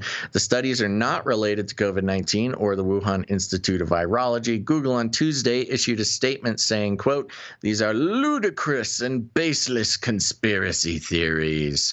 One of the one-off philanthropic grants referenced are years old and had nothing to do with COVID, a Google spokesperson spokesperson said, quote, "We have engaged precisely 0 times with this organization on any work related to COVID or the Wuhan lab. Daszak has faced intense scrutiny since it emerged that his charity previously worked with the Wuhan Institute of Virology, the lab accused of being the source of the COVID-19 outbreak. EcoHealth Alliance, which was given $39 million from the Pentagon between 2013 and 2020, has also provided funding to the Wuhan lab for its coronavirus research over the years. The British scientist has since been removed from the COVID-19 Commission, looking into the origins of the pandemic after it emerged that he initially tried to gag the Wuhan lab leak theory." We missed this. I did not. I mean, I know that he sort of disappeared from the conversation. I did not know that he was removed. I thought we reported that because, there was a conflict of interest. It was clear conflict of interest. We've been following the conflict of interest for 1.5 years, right? But I don't remember actually seeing an official report that he was removed. It sounds like it was done so quietly. Yeah. They have this document screenshot here, identification of GBD or GBV-D. It's the flavivirus from Old World frugivorous. Am I saying that right? Frugivorous bats. No idea. And they mentions Peter Daszak there, and there's like a big circle around Google.org. But next to it is the Rockefeller Foundation and the Department of Defense. So, it's like, I know you'd be a spotlight on Google, but there's other organizations here doing similar work. And for me, it's not so much that it was Google who did it. I mean, I think it is even more interesting that it was the Rockefeller Foundation and the Defense Department, and really just how connected this Peter Daszak guy was with the entire power structure of the earth. The elite. And he was a one-man. I mean, EcoHealth Alliance was essentially a one-man charity. He was one guy who took tens of millions of dollars, probably hundreds of millions over the years, from some of the biggest operations around the world, and just happens to, also be directly involved with funding the Wuhan Institute of Virology and trying to cover up for the lab leak theory. I don't know. Just kind of a weird coincidence, don't you think? Yeah. They list the things that Google.org is mentioned in, and it includes that bat flavivirus study. And that, the one we just talked about there, it includes the National Institute of Health and the U.S. Agency for International Development, the International Development's Emerging Pandemic Threat Program, a study published in 2014 on the Hanipa virus spillover into human populations, also lists Daszak as co-author.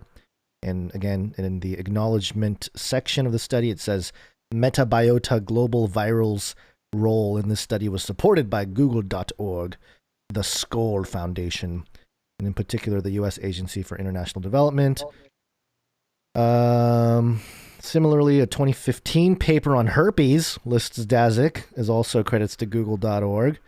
More recently, EcoHealth Alliance researchers authored a report on a 2018 study that looked at, quote, perceptions associated with transmission of pathogens with pandemic potential in highly exposed human populations at the animal-human interface. Wow. Yeah. The report noted it was made possible by Google.org's funding. Lies, just conspiracy theories. We didn't fund the COVID-19. I know, they really came out with some pretty strong words there. They don't like being implicated in things. Well, it's because they built kind of a straw man, or they just, it's like they, if somebody committed a crime and it was a shooting going on, or something. I don't know. My analogy is not very good, but sure. But then, like saying, "Well, no, there was no knife. We didn't use a knife." There's like nothing to do with it. So I don't know. It's just kind of a way to pretend like you're not involved. Yeah. For a public statement from Google there, but yeah. There's not much else. I mean, other than we're gonna move on here, and we forgot to mention we need to keep today's show slightly shorter. Gonz has some important stuff he's got to get to, and I have a Illuminati lizard person meeting I gotta go listen in on. I do have this one last thing highlighted. Dazik was one of 28 experts from around the world asked to analyze how best to respond to the pandemic. The panel comprised leading global figures in public health, economics, philanthropy, diplomacy, and politics. It is organized by the United Nations Sustainable Development Solutions Network. Ah, perfect. So the UN 2030 agenda behind the Solutions Network. Yeah. I mean, it's a network of solutions, Gonz. Oh, these people. I don't know. It's ridiculous. Anyway. We have one more story before we go into the break here, but I want to mention, since we've been trying to get people to go follow the backup channel, Canary Cry News Talk YouTube channel. Remember that it is not searchable. It has not existed for long enough. We've only got 40 people subscribed to it so far, and we need to hit certain milestones to be able to change that URL and live stream and stuff like that. So I'm going to be posting this link again in the chat. Go do it now, please. Go subscribe. You're gonna be happy that you did. Okay, now one last story here. Oh, that's great. I tried to post the link and it didn't let me do it. Come on, I'm the boss around here. You're not gonna let the boss post his own link? All right, maybe you can try, Gonz. One last story here from the Philippines. This is coming from Reuters.com, and the headline is Philippines' Duterte threatens vaccine decliners with jail, animal drug. Oh, boy. I love this. This is propaganda at its finest, I have to say. I was floored when I found out what this animal drug was. Yeah. So there we go. Philippines' Duterte threatens vaccine decliners with jail, animal drug. Philippines President Rodrigo Duterte, frustrated by the slow pace of COVID-19 vaccinations in his country, threatened people who refuse to get inoculated with jail or an injection of ivermectin, an anti-parasite drug widely used to treat animals. Listen to the propaganda. This is insane. Incredible. Ivermectin, look, I'm not a doctor, but there's been lots of talk, including peer-reviewed studies coming out about the benefits of ivermectin as far as COVID-19 treatment goes. So far so that Indian doctors are just taking ivermectin prophylactically, to protect themselves from COVID while they treat people. But Duterte, get the vaccine or take this animal drug, ivermectin. Which is I'm surprisingly feeling so much better after taking that thing. I love that animal drug. I mean, and it's not wrong. I think they'll get into it here, but ivermectin most commonly in the past has been used as a horse dewormer or something like that, yeah. Yeah. Ivermectin has been touted as an alternative treatment for COVID-19, but U.S. and European regulators and the World Health Organization have recommended against it. Quote, "You choose vaccine or I will have you jailed," Duterte said in a televised address late on Monday, following reports of low turnout at several vaccination sites in the capital, Manila. Quote, "But for as long as you are here and you are a human being and can carry the virus, get vaccinated. Otherwise, I will order all the village captains to have a tally of the people who refuse to be vaccinated, because if not, I will have ivermectin meant for pigs injected into you." Whoa, dude. Dude, this Duterte guy is a savage. You've been following his thing, right, for the past few years? Yes, he's this total savage. He's kind of like the Trump. He's been compared to the Trump of the Philippines. He's very tough on crime. I mean, I think he throws around capital punishment like it's like it's confetti. You drop some gum on the street, you're in trouble. Yeah. Duterte is famous for his bellicose rhetoric, and his remarks on Monday contradicted those of his health officials, who have said getting vaccinated against COVID-19 is voluntary. Yeah, so it's kind of like Trump. He'll just sort of like threaten you. But he doesn't really mean it, you know. He's just he's a rhetorician. He just says things. Quote, "Don't get me wrong, there is a crisis in this country," Duterte said. Quote, "I'm just exasperated by Filipinos not heeding the government." You know, Maybe. I know the feeling, Duterte. Sometimes I get exasperated when people don't follow us in other places besides YouTube. Oh, now you're really coming after. Gotcha. With over 1.3 million cases, the Philippines is fighting one of Asia's most stubborn COVID-19 epidemics. A little typo there. Typo.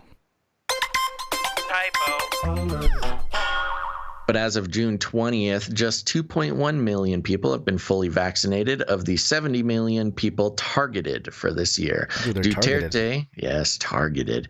Duterte, who has been criticized for his tough approach to containing the virus, also stood by his decision not to let schools reopen. In the same televised address, he took a swipe at the International Criminal Court after an ICC prosecutor sought permission from the court for a full inquiry into thousands of killings by police in a war on drugs ordered by Duterte. Duterte, who canceled the Philippines' membership of the ICC's founding treaty, said he would not cooperate with the probe and described the ICC as bull hockey. Aborted feces. Quote, why would I defend or face an accusation before white people? You must be crazy, he said. Whoa, this guy is intense. Human rights groups say authorities have summarily executed drug suspects, but Duterte maintains those killed had violently resisted arrest. A likely story.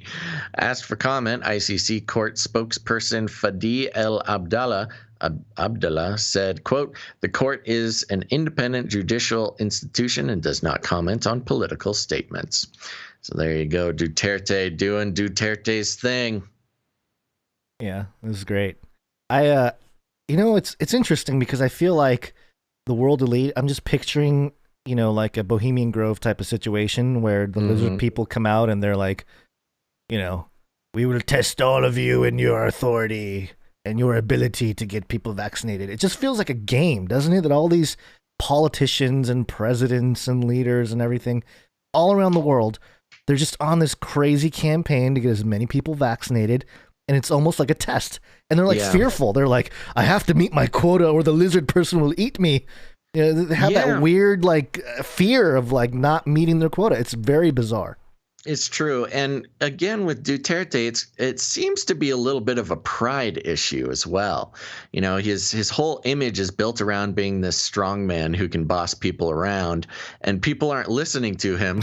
And he is, quote, exasperated by people not listening.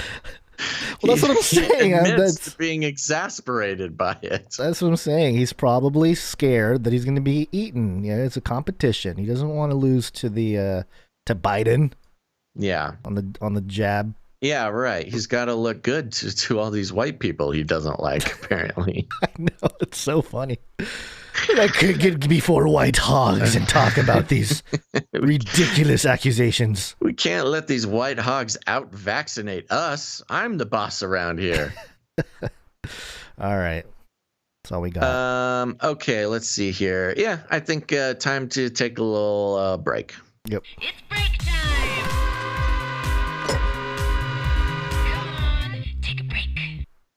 Okay, folks, we're just going to take a quick little break and celebrate some producers of the show, but don't go anywhere. After the break, we got an update on the Great Reset, a little bit of interesting reporting on how conspiracy theorists are being seen, a little bit of update about the World Economic Forum, and then just a small little politics section at the end of the show. So stick around.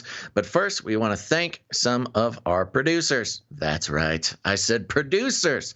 This isn't just some hobbled together two-man show. No, we've got producers all around the world who are pitching in to make this show happen. And that comes in many forms, such as your time, your talent, or your treasure. That's right. Lots of ways to get involved with the show, and we truly could not do it without our producers. So we like to thank them. First, we'll be thanking our financial producers, and that's just, you heard me right, financial producers. You might notice we have no advertisements on the show, no affiliate codes, no corporate money whatsoever. We're not even selling any male enhancement supplements. That's right, baby. We're fully on the value for value model. And you might think, well, value for value model, that just sounds like another way of just begging for money. Well, not to say that you're wrong, but you're not quite right, because what the value for value model is a true revolution in media. And more Gonz, we're seeing the value for value model being picked up by bigger and bigger entities, because not just mainstream. There's certainly, you've got mainstream outlets begging for donations now and, telling everybody to chip in and whatnot. But independent media, which is at this point the most trusted form of media around the world, mainly because of the fact that we are not held to corporate standards. We don't have to remain brand friendly. We're able to talk about whatever we want, whenever we want. We have no lines that we have any bosses or money people making sure we don't cross those lines. And even better, there's no threat of being shut down or having funding taken away because we talk about things that, some corporation doesn't want us to talk about. It truly is the only way to have a true free media today. And that means it means a couple of things. Number one, it's a bit of a living by faith type of operation around here. But it also gives you, dear listener, the opportunity to become a producer. That means taking some ownership of the media that you appreciate, taking some responsibility for the longevity of the media that you want to keep going. In the previous model with advertisements, things like that, if you don't want something to continue, you just watch something else, and that piece of media continues on, spreading the theology, the ideology of the advertising industry. But here, it's going to be pretty easy to tell, Gonz, when the world has had enough of us, because the producers will stop producing. But that day is not this day, because we've got some producers to thank, Gonz. Are you ready to thank them? Oh, do you have anything else to say about the value for value model first? I am ready to thank everybody, or the producers of the show. And also, just real quick, you mentioned it. I was looking at a tweet from David Knight over at the David Knight Show. He used to be an anchor on the Alex Jones InfoWars channel, and he got kicked out, basically fired. Okay.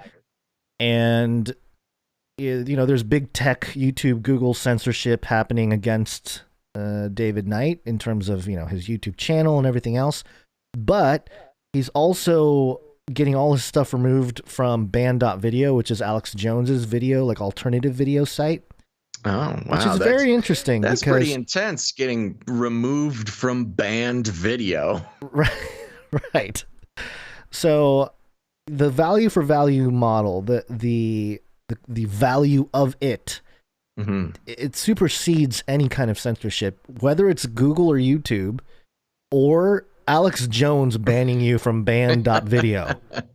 You know what I mean? So it's a very important part of moving forward in this crazy dystopia that we're moving into, of how to support content that you see as valuable. So just wanted to mention that. I know. Yeah. And it really does feel great. We, you and I, we support value for value shows that we enjoy and want to keep going. And not only does it, feel good to the producer that they're able to make another show, but I don't know, there's something about it. I can't really describe it. It feels like a true rebellion.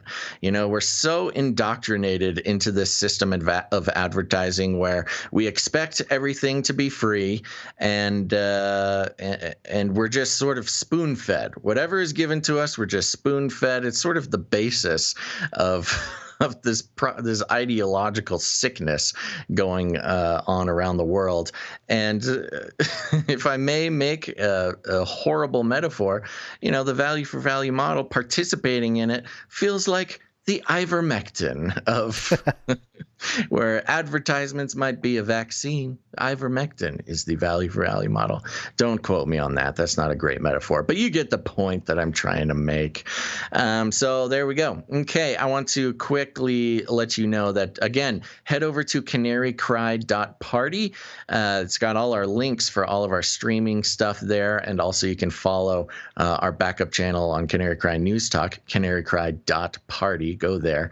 But you'll also see a little button at the top that says become a producer. That's an easy way to make it happen. But we also have producers. Well, we also have patreon.com/CCNT for Canary Cry News Talk. That's patreon.com/CCNT. But it's a short segment today, Gonz. We have no new Patreon producers. Yay. So I guess that helps keeps the short show today. John McAfee dies by suicide. Breaking. Really? Yeah. Breaking right now. Hours after Spanish court authorized his extradition to the U.S., he was found. Looks like he hung himself in the prison there in Spain. A likely story. What was he in trouble for? Tax evasion in the U.S. Why would you suicide yourself for tax evasion? I don't know. We'll look into that later. That sounds like something to dig into for next show. Yeah. But Patreon is not the only way to become a producer. Don't worry. A lot of people don't like Patreon. That's why we have CanaryCryRadio.com/support. CanaryCryRadio.com/support. That's right. CanaryCryRadio.com/support is a great place to become a producer. You can read all about the value for value model there. You can become a producer in many ways, including cryptocurrency, if that's your thing. But there's also a monthly producership option if you're looking for a nice set it and forget it option, and you want to continue supporting the show, but just don't want to have to set your reminder every month. But for those who commitment is not their thing, you can become a one-time producer in any amount. And Gonz, who do we have coming in on the PayPal? On the PayPal, we have many recurring producers out there and knights and dames. We want to say thank you to all of you. Don't always mention your names, but we do appreciate it. First up here, no executive producers or associate executive producers today, but we want to start with producer Igor K. Thank you very much, producer. That's Igorius over there in Europe. He comes in with $52.63. He says, keep it up, guys. Episode 354. 5263. I wonder what the secret code is there. I don't know, but if it keeps going, it'll be 74, 85, 96. You see the pattern? Oh, old code breaker Gonz is in the house. Yeah, I've taken some IQ tests. So you look for patterns. Okay. Next up, we have producer Juan E. Thank you very much, producer Juan E. Coming in with $44.56. 4456. And he has a note here. He says, Gonz and Basil, first of all, I have to thank you guys for finally doing something consistently.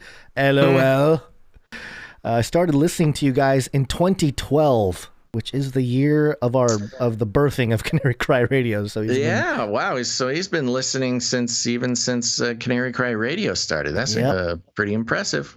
And I have to say, you guys have definitely been a huge part of my spiritual walk. There have been many times where the Lord has used you guys to keep me encouraged. What you guys are doing now is very much appreciated. At this point in my life, you guys are one of my main sources for news and information. I love how the Lord is using you guys to reveal the truth without causing us to get into a panic mode or to be overtaken by fear. Amen. That's very good. Anyways, I did have a question for you guys. My best friend and I have started our own podcast as well. Good. It's a Mexican and a redneck father the world.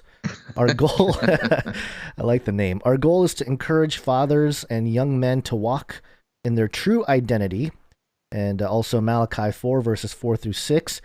And Juan, I did check out episode 1 of the show. And you did? I did.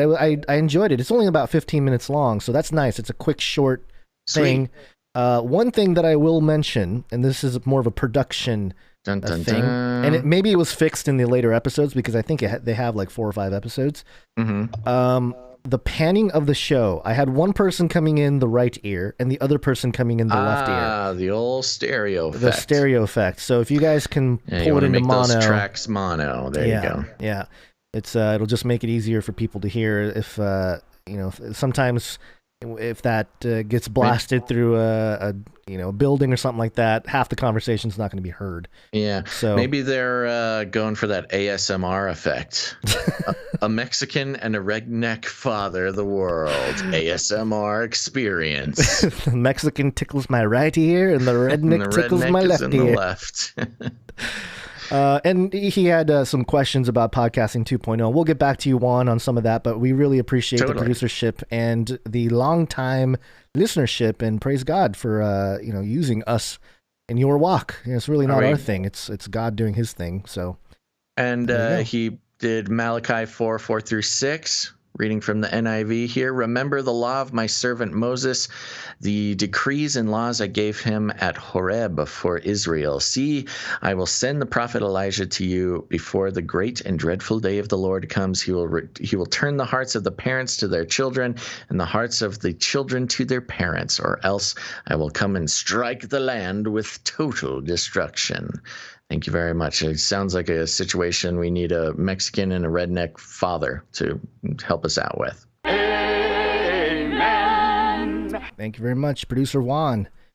And moving on, we have producer Brian D. Woo! Thank you very much, producer Brian D, coming in with 4179, another secret code. Yep. I did not see a note from Brian. I didn't either. Okay. We can remedy that if we missed it. Sure. Next up, we have producer Tracy R.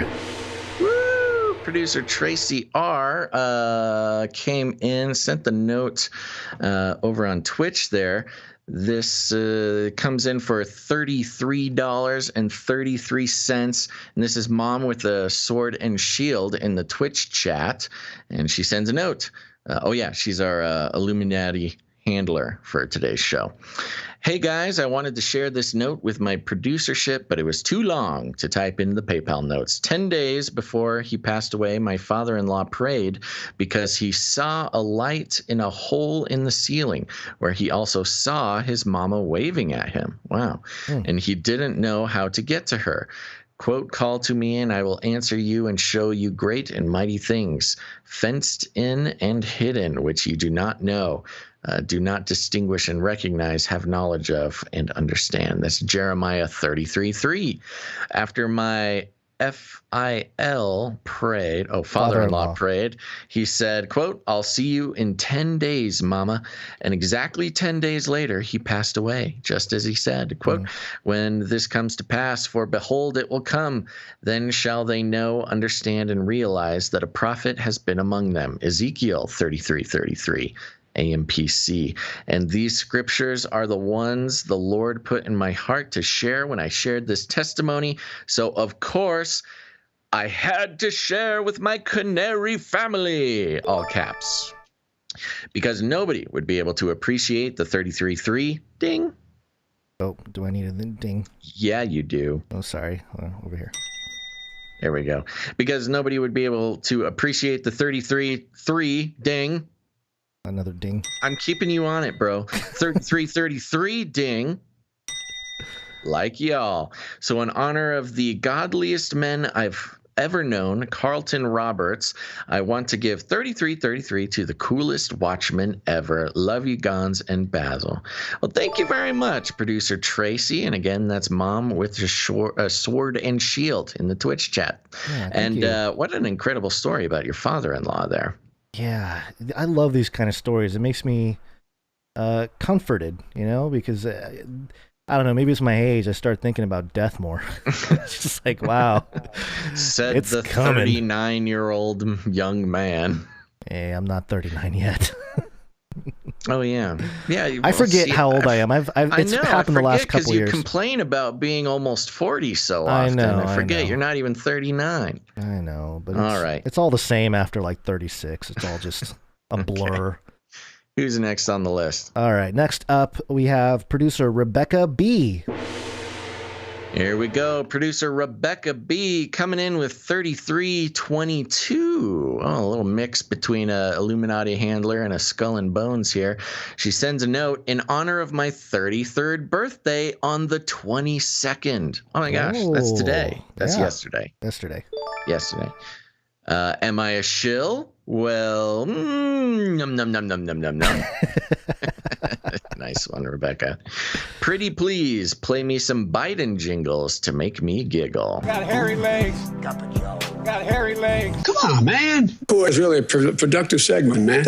120 days. Oh, you got them all lined up. Good. Give me a break. We should probably play Happy Birthday, too. Need time. Hold on. I need time, man. Just give me a moment, all right? It's my birthday. It's my birthday. Happy birthday to me. There you go. Keep yapping, man. Happy birthday to producer Rebecca B, turning 33. Now's your year. Yep. All right. Careful. Who's next? Next up, we have producer James H. James H coming in with $15.54. And let's see, he is on a streak. They're on a streak. Been producing for 6 episodes in a row, and that means James H is on fire. He's on fire! Woo! Thank you very much. And James H, are we gonna go into? Yeah, okay. So a little catch up because we've been having some anonymous crypto donations last week and previously as well.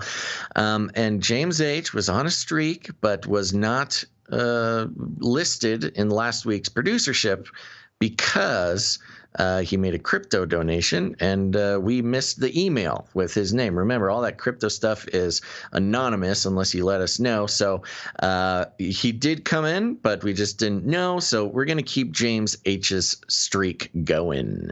Very good. And from here on out, the rest of the people on the list on a streak, you are getting a shorter version of the streak jingle per request by Basil to keep things moving. And the first victim shall be producer Aaron J. And he's on a streak. You know, all the streakers. We just had been playing that jingle like 8 times in a row every episode, and it's fine. I do like it. It's a catchy tune, but you play it enough, we're actually adding significant time to the show. So anyways, Aaron J, thanks for coming in. You're on a streak, and that is 6 episodes in a row. Means Aaron J is on fire. He's on fire! Thank you very much. And Aaron came in with 1313. Ooh. Hope it's not Friday. Next up, we have Sir Casey, the Shield Knight. Sir Casey, the Shield Knight is on a streak. And 23 episodes in a row, our current longest streaker. And we appreciate it very much, Sir Casey, the Shield Knight. I just pictured Will Ferrell in a movie. We're going streaking! You know, maybe that we should do that. See, I'm fine with the length of playing streak jingles, but maybe if we got a variety of streak jingles. Sure. So if somebody wants to clip or make another jingle of maybe several different streaking jingles, that way we can put some variety in the streakers here. Okay, excellent. You got something else to say? No, who's next? Next up, we have Tristan H. That's right, Tristan H. This is on a streak. Oh. 11 episodes in a row. Thank you very much. Coming in with 354, the show number producership. Next up, we have producer Scott K. Woo! Scott K's on a streak. 16 episodes in a row, coming in with $3.54, the show number producership. Thank you, Scott K. Next up, thank producer Kim W. Kim W. is also on a streak. Coming in 9 episodes in a row. That means Kim W is lit. Where'd you find this? Hey, you lit now. That's right. Coming in with 333, one of our mini Illuminati handlers here. Revelation 3:5, he who overcomes shall be clothed in white garments, and I will not blot out his name from the book of life, but I will confess his name before my Father and before his angels. And here's another little update. Please contact Kimberly, Shield Maiden for Christ, at maidservant of Christ 88. That's maidservant of Christ 88 at protonmail.com. Maybe let's pop that into the chat for anybody. Or find the Oregon meetup post on Canary Cry Community. If you're interested in the Northern Oregon, Southern Washington meetup in Estacada, I would like to plan a short hike and share a meal with my fellow Canarians on Saturday. Estacada is a reported Bigfoot hotspot not far from the Mount Hood National Forest. So if you are in the Northern Oregon, Southern Washington area, you want to get in touch with producer Kimberly here. Going to go Bigfoot hunting, going to go on a hike. It's going to be a great time. Thank you very much, Kim, for putting on one of these Canary Cry meetups. Everybody should be attending these if possible. So if you're in the Northern Oregon, Southern Washington area, contact maidservant of Christ 88 at protonmail.com. I've not seen a date set yet, so it sounds like we're trying to get some people, see who's interested, and then set a dates and stuff like that. So there you go. Get in contact with Kim W. Or you can always go to CanaryCry.Community and find the thread. All right. A couple more here. Producer, is it Laura E? You know, I think yes, Laura E. Laura E, you're putting your name on the note here. You need to explicitly, in written permission, tell us if you want us to say your full government name or not. So for now, you are Laura E, and thank you for your producership. And she says, God bless, from Laura E. Yep. And lastly here, producer Ciara F. Real quick, hold on. Let's pause, rewind just a bit, because we got to talk about meetups with producer Ciara. We had one person, Ethan N, rounding third, sliding into home with a producership just at the last second, and a little note here that says, another day, another dollar. Thank you very much, producer Ethan N. Thank you, Ethan N. There we go. Is there an amount, or is it a? It is a non-sayable amount. Okay. I mean, you could get the hint. Okay. In the note. Got it. Okay. Producer Ciara. Thank you very much, producer Ciara, coming in to produce the show. Did she come in last episode? She did not. I checked. Okay, no streak. Sorry, Ciara. But does have a note here. Meet up on Saturday. Can't wait to see y'all at 1 p.m. Let me know if you plan to attend. The flyer photo is where we meet. You got that flyer? Yep, right here. It's Torrance Beach, California, 1 p.m. And yep, there's a picture of the place. I guess that's where we're going to meet. That's right. Torrance, California. What beach is it? Special beach name? Torrance Beach. Torrance Beach. Okay, there you go. Torrance Beach. And email Ciara Lauren 93. That's CIARALAUREN 93 at gmail.com. And Gonz, I think we confirmed you're going to be there for some amount of time with the fam. Yes. Okay. Dragging the wife and kids along. And now, I know we have a bunch of Southern California producers and listeners. So if you're down in Southern California, plan on making that trip. Hang out with Gonz. Don't leave them hanging. I mean, I guess it's fine. Whoever shows up, that's great. But people have been asking for a Southern California meetup for years. So now's your chance. Hopefully you can make it. Yeah. Yeah, the wife wasn't too excited to go. She wasn't looking to get sand in her shoes? No, she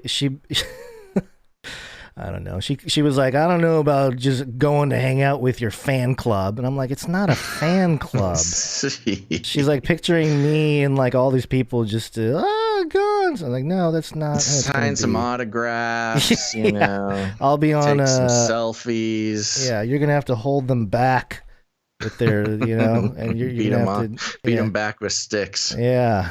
That's funny. She'll have fun. Everybody will have fun. I know. That's right. Make sure to tell Gonz's wife how awesome she is. Yeah, we'll have to do that. An Aaron fan club.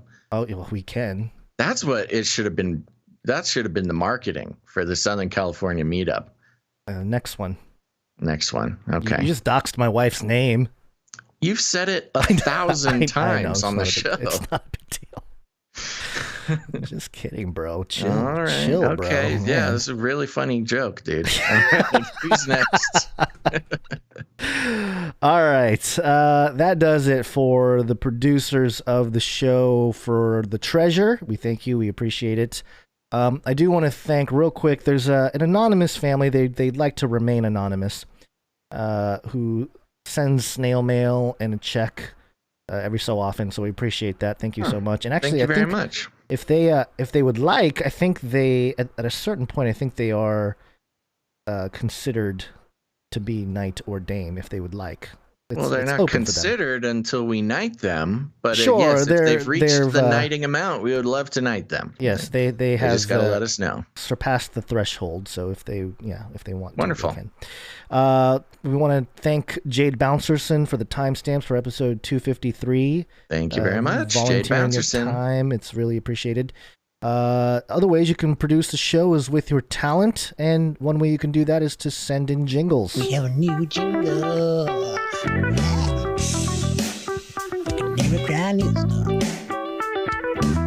And we have one today from Eyes to See for Me. He has a note here, and it says, "Gents, to answer the request for a jingle for the streak of 12 drop." Might as well be walking on the sun. And there it is. And this is demonetized now. Oh no, we don't get that sweet YouTube money. Yeah, the thing that we haven't had in over a year at least. I don't even know what that's like. Yeah. And to answer Gonz's request for Biden calling Trump a clown. Folks, do you have any idea what this clown's doing? Oh my god. It's not great because they're talking over each other. Yeah, it's not a great That was ISO. that whole debate though. That was blah, blah, blah, blah, blah, blah. Yeah. That was when Biden's the facade began to drop and show that he was truly just a cranky old man. Unhinged. Yeah. And this is a note continuing on here. Lastly, a prayer request, please. I have lost my ministry job due to lack of financial backing, so I humbly ask for prayer for a new job serving in a position that is pleasing to the Lord. I have faith that God will come through big. I appreciate the prayers from the Producers and the Canarium.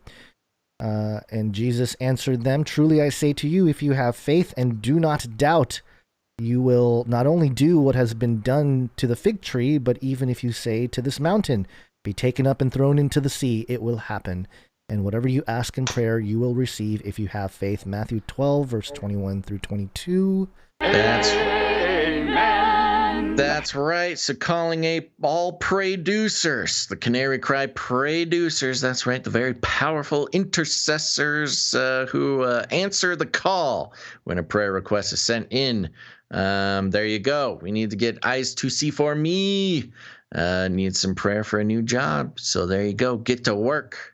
Do we have a producers jingle? I feel like we do. Yeah. You have to dig it out somewhere. Yeah. I need to restart another board here because there's just a lot going on. You're freshen it up, baby. Well, thank you very much, Eyes to See for Me, for that new streak jingle. Love it. We're getting to the point where we have jingles for almost every streak so far, except for producer or Sir Casey the Shield Knight is going to hit another streak level next on Friday, and I got to think of something. Yeah. Okay. All right. We want to thank the people who produce the show with their time and talent with artwork as well. One art, please. And we're going to start, as always, with producer Allie, who has her own jingle for her art.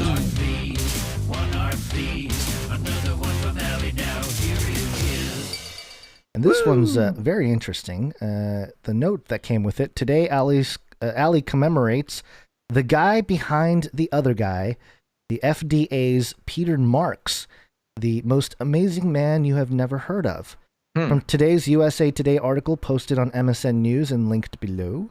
Earlier this month, Dr. Peter Marks helped make the decision to ditch 60 million doses of COVID-19 vaccine, worried they might have been manufactured under unsafe conditions. In April, he was part of the group that ordered the pause of the Johnson & Johnson vaccine when it appeared the shots were causing a potential fatal side effect. And early last spring, he played a pivotal role in an all-out effort to quickly develop and mass-produce hundreds of millions of doses of COVID-19 vaccine.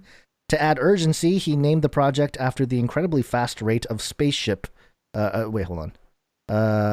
named the project after the incredibly fast rate a spaceship could travel on the cult classic TV series Star Trek Warp Speed. Marks, 57, who runs a division of the Food and Drug Administration, has played a key role in nearly every major vaccine-related decision since the U.S.'s COVID-19 outbreak began. Quote, the U.S. response to the pandemic as far as vaccines was largely his concept, says Dr. Jane Woodcock, acting FDA director and Marks's boss. It was his idea, she said, for the government to help vaccine companies quickly produce enough safe and effective vaccines for every American. Quote, it was definitely Peter who put the idea together for Operation Warp Speed for vaccines, end quote. There is more, so much more, to learn about this pioneer and sheer all-around excellence that can be read at the following link, which is a MSN article here. Interesting. I've heard of this guy. I'd not heard much the attention. Name. Yeah, but I didn't really know who he was. Maybe this guy deserves a deep dive, I think. Yeah, he's Marks of the Beast. Peter Marks of the Beast. Yeah. Interesting. Well, there you go. And Ali did a wonderful portrait of him in profile here. You know, the funny thing about these profile pictures, and when I say profile, I mean by the side, from the side rather, is that means he doesn't have any official, PR headshots taken. Yeah. This is some sort of secret, candid picture. Of course, on this article here is a picture of him sitting at some sort of Senate hearing or something. Who knows? Maybe this fellow will have more to answer to later on. Yep. Very good. Thank you very much, Ali. Both, not just for the art, but also for the information. Staying on top of it. Producers producing the show. Yeah, I got to look into this guy. Next up, we have one from producer Dove. And the note here, great. Peace. Had the idea for this one last week after hearing you guys read the article about Billy G owning all the farmland that grows the McDonald's French fry potatoes. I thought it's really great that a guy has his finger in so many pies and owns 500,000 shares of stock in Monsanto, also tends to the spuds that feed millions of Americans. He's truly selfless. So I drew up a scene down on the farm with Bill as Ronald McDonald. He thought enough time has passed since the killer clown scare of 2016. And the other two amigos making an appearance, giving a helping hand to their buddy.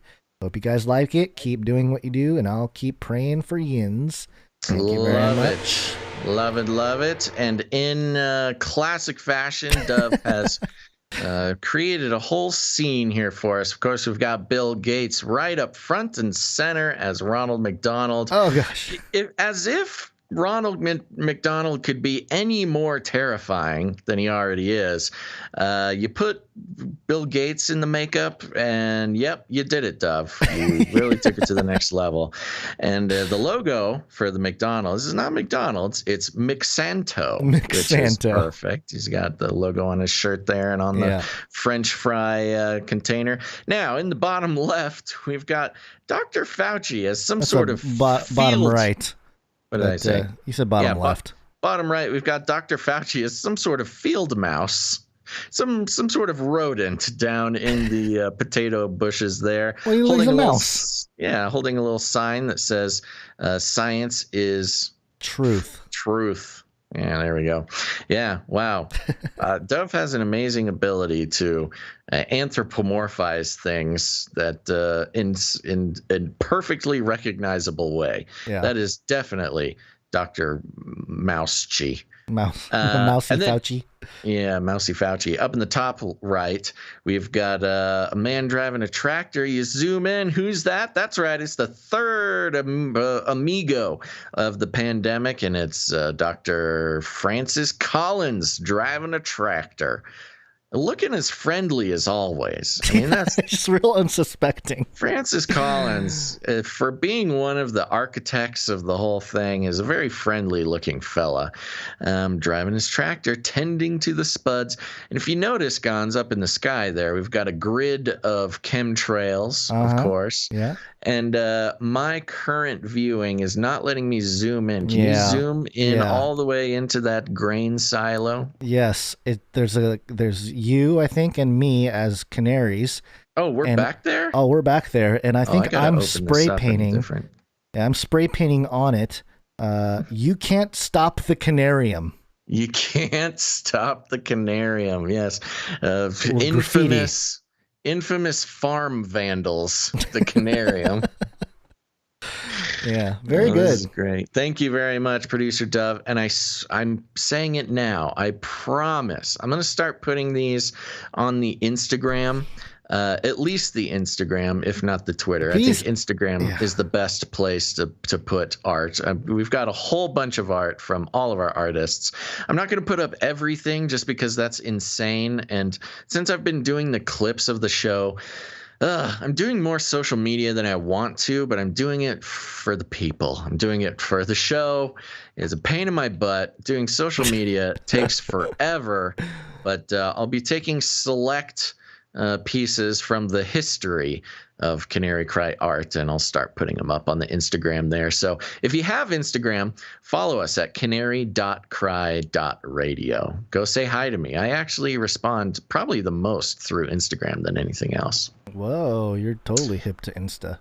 I know. Well, you got to keep that engagement going. Yeah. I hear. All right. Thank you, Producer Dove. Keep them coming. This is fantastic. These are like poster worthy. Oh, by the way, I'm saying it. I'm putting it out now. This is what I meant. The whole reason I brought that up. I do kind of want to put a little Canary Cry News Talk watermark on these. Not that I'm trying to steal them, but if one of them goes viral or something, I want to make sure people learn about the show through it. Yeah. It's the whole point. Yeah, so for sure. As a producer of Canary Cry News Talk, you are just automatically giving us permission to use these pieces of art in marketing. Sorry, I just randomly on Twitter, this tweet popped up that said, "For what it's worth, McAfee," that's John McAfee, "probably took some Bitcoin to his grave. Thanks for reducing the supply, bro." That's true. He probably did. We're jumping around quite a bit, but I do also want to say if the artists are on Instagram, just to be clear, I will tag you as the artist, but you got to reach out so I know that you have an Instagram account.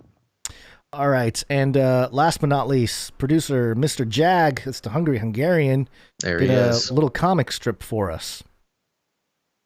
Yes. There we go. This is great. It's another, how like with Marvel or Spider-Man or something, they'll have like adjacent universes. You've got the Spider-Verse. It lets them make several different timelines of Spider-Man, so you can have as many comic books as you possibly could want in different variations. I feel like that's what's starting to happen with the Canary Cry comics, because we've had Canary Cry comics come in the past, but it totally works because it's it's the Canary Cry-averse. It's the multiverse.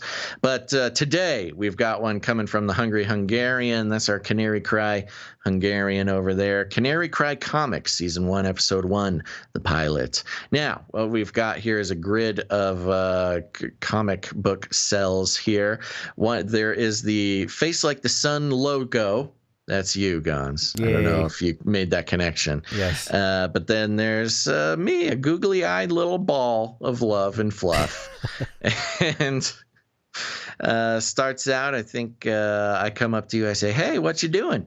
And you say, just standing on both dry ground and on this puddle. I have an idea. We need to move the show to my channel with lots of green bananas in order to avoid deletion. And my eyes are very... And then, yes, the Face Like the Sun logo here is shooting either lasers or water or something. Lasers. It's lasers. Well, Is it lasers? You have to explain in the last frame when you have the idea to move everything to your channel. I'm not really having it. I have the half eyes. You're keeping the IP, the intellectual property, just keeping it on Face Like the Sun. Okay, I see how it is. Thus starts the Canary Cry IP wars. So you shoot lasers at me, and I catch on fire. You say, just use different platforms, okay? And then at the end, the last cell, you've got Mr. Jag himself, just looking confused, and says, "What?" The self-awareness, Mr. Jag, is very endearing. I like it. I love it. Beautiful. Thank you very much to our hungry Hungarian, Mr. Jag. Yep. Thank you very much. And that does it for all the producers. Thank you for producing episode 354. Mm-hmm. That's right. And I'll just do a quick shout out again. Let me check the numbers, Gonz. Let me check some stats here. I'm going to reload the Canary Cry News Talk YouTube page. We're only up to 56. Okay, the numbers are not adding up here, folks. Thank you for following Canary Cry News Talk YouTube page as our backup page. Now, remember, it's not searchable, so you can't just search it and find it. You must follow the link that you can find at CanaryCry.Party. It's a URL. Put it in your address bar, CanaryCry.Party, and you'll see the link, a couple links down, for the Canary Cry News Talk backup YouTube channel. If you're not following it, I'm telling you, you Face Like the Sun folks, you're going to lose the show again. It's inevitable. And unfortunately, it's one strike away from complete disappearance. So if it happens again, you're going to miss out. So follow us in other locations, including our backup accounts. There you go, CanaryCry.Party. And you can also get the link to the Discord channel there. That continues to grow. Thank you, everybody, for joining that. And thanks, Adam42, for managing the Discord server for us. And, of course, there's CanaryCry.Community, which is our off Facebook, no algorithm social media network just for Canarians, just like you. And that's managed by Smiley.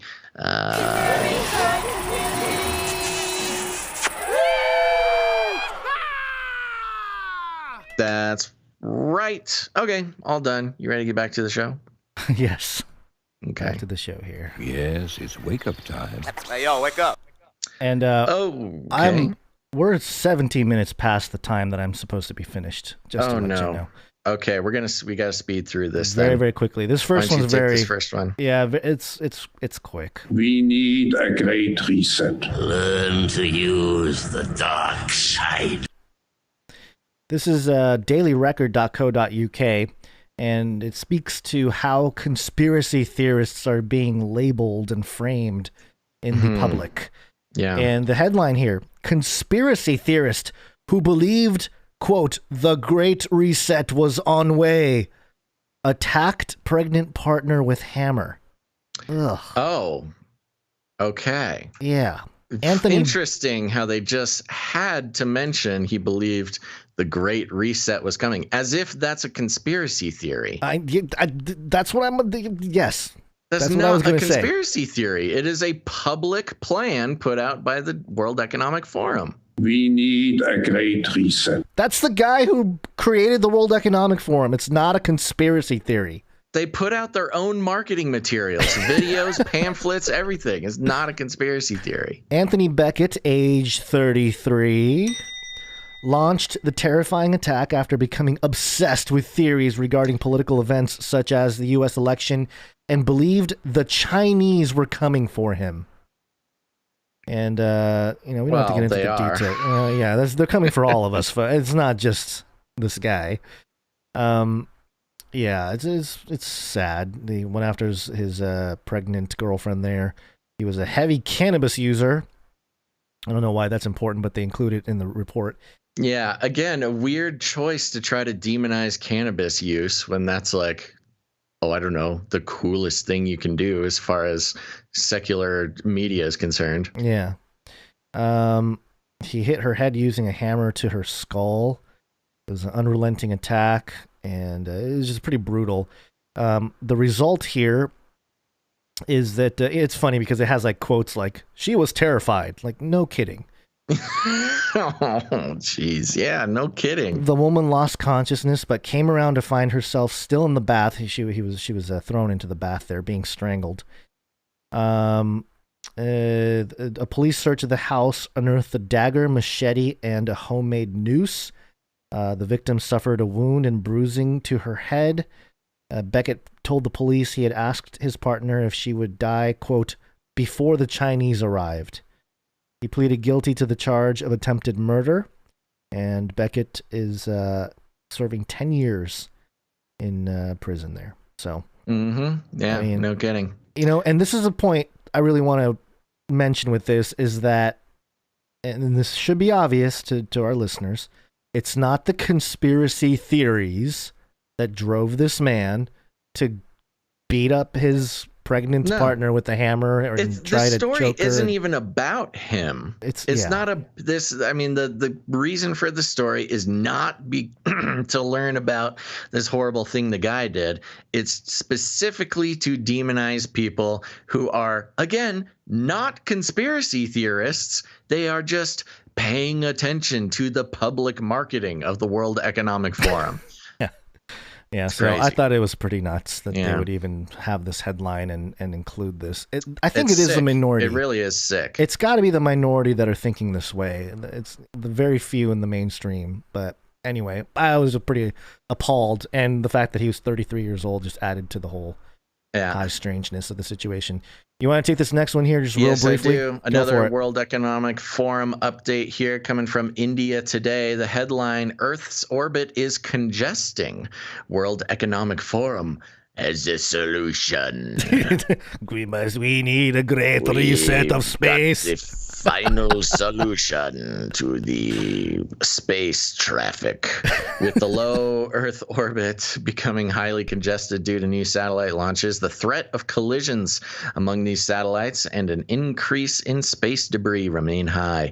The World Economic Forum has now launched a global initiative to develop a space sustainability rating that will shed light on the rising threat. Yay. World Economic Forum, is there anything you can't do? You just they just step into anything they want. Whatever will give them influence, they have an opinion about. I bet you Klaus is just one of these. He must be a really good handyman. Fixing everything around the house. Oh, yeah, I'm sure. Like, the sink is broken. I will fix it. We need a faucet. Great reset of the faucet. And then they're like, there's debris in space. We will reset space. Anyway. With his space-age shoulder pads. Just real quick, the forum will score space operators on the missions they launch and aims to increase transparency towards their actions in protecting the space environment. It's not enough to protect the Earth environment. We must protect this space environment. The WEF has selected the EPFL Space Center based at the Swiss Federal Institute of Technology, Lausanne, to conduct the ratings. I think this is a way to get like Jeff Bezos and Elon Musk under their thumb. That's kind of what it is. It's a control mechanism for those pesky billionaires who are doing whatever they want. You gotta get those guys under control and rate them. Here's another thing I'm very curious about. There's a little graphic here, and it's the label says the debris ranging from 1 millimeter to 1 meter shrouding the planet Ion low Earth orbit. And based on that image, this image of the debris out there, I don't know how anybody sees anything out there. I look up at night, I don't see all this debris. Now, I mean, part of this is funny because they say it's congested, but in the what is the word? The scope of space, when they say congested, they means there's like an iota of scrap. It'll be, some of these pieces of junk that they track are smaller than a dime. And Yeah, you'll have pieces of trash smaller than a dime that are like 50,000 miles away from each other. And they're like, ooh, traffic jam.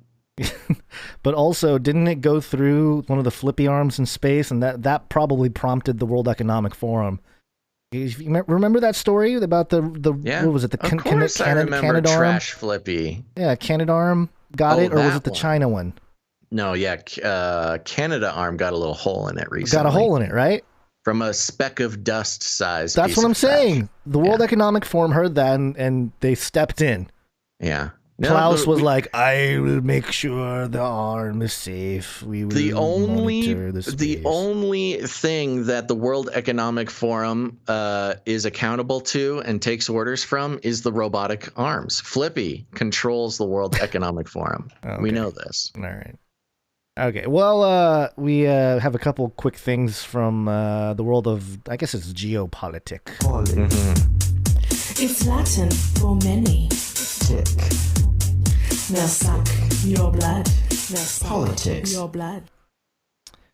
Well, let me just do it real quick. This is, again, Daily Mail, really making it happen today.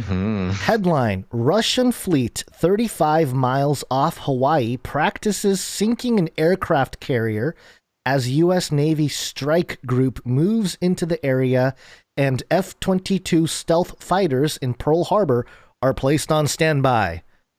There you go. There's a story. All in the headline. Interesting. Oh, yeah. Yeah, this was weird. It is weird. It's more of this taunting from, and it came right after Biden's meeting with Putin. And he tends to do this. He does this. I mean, he does this several times a year. Yeah. A couple of the points here. Russian forces are currently carrying out the largest war games since Cold War. At least 20 Russian warships, submarines, and support vessels, flanked by 20 fighter jets, are taking part in the exercise. Anytime I hear exercise, it really kind of makes you suspicious as to what's really going on. Yeah, it was an exercise of the entire Israeli armed forces that was mobilized days before the recent 11-day war. And it just happened to be they had their entire military armed and ready to go, ready to strike at Gaza. Yep. Twice the U.S. has been forced to scramble F-22s to see what is happening. On June 17th, the U.S. Navy admitted a carrier strike group had moved to the area. The Pentagon is watching the Russian maneuvers extremely carefully. They come after Joe Biden and Vladimir Putin met in Geneva last week. Both men have admitted that relations between their countries are at a low. And you know what's interesting? Right as this story is breaking, footage is released by CBS News. Watch the U.S. Navy use 40,000-pound explosive on its new aircraft carrier to ensure the ship is hardened to withstand battle conditions. This was crazy. This is insane. This is more of a visual, so if you are just listening, you're not going to get the full effect. We will explain what's happening. Yeah, so for those who are just listening, it's a big shot of the ocean from high up, and way off in the distance, you see like a little speck. It's like just a little inch-long thing, and you're thinking, what is that? That is an aircraft carrier, so we are very far away from this thing. But, these aircraft carriers, they are enormous. They're pretty much the biggest machines on Earth, and you're very far away. You see this little speck, and then kablooey! This enormous explosion. Again, this explosion takes up, the majority of the frame. If you had to, you got the little aircraft carrier in there, the explosion was at least 20 times the length and even more so the height of the actual boat. And I guess we're led to believe that the boat survived this explosion. Is that what we're trying to brag about here? I think it is. Yeah. There's within the shot of this 1 minute clip, they do a closer view of it. You're a little more zoomed in onto the carrier there, but the initial shock wave of the explosion looks like CGI. There's a blue shock wave that comes emitting out of the explosion spot. It's there. Very impressive explosion. I mean, it is. Yeah, ridiculous. 40,000 pounds of explosives on this thing. So, yeah, of course, we've got more saber rattling here. We've got Putin trying to show off how they're practicing to take down U.S. Aircraft carriers. And then the next day, the U.S. puts out this video of this aircraft carrier surviving just the most ludicrous explosion. They're like, we are cockroaches. Come on, man. Come on, man. Bring it.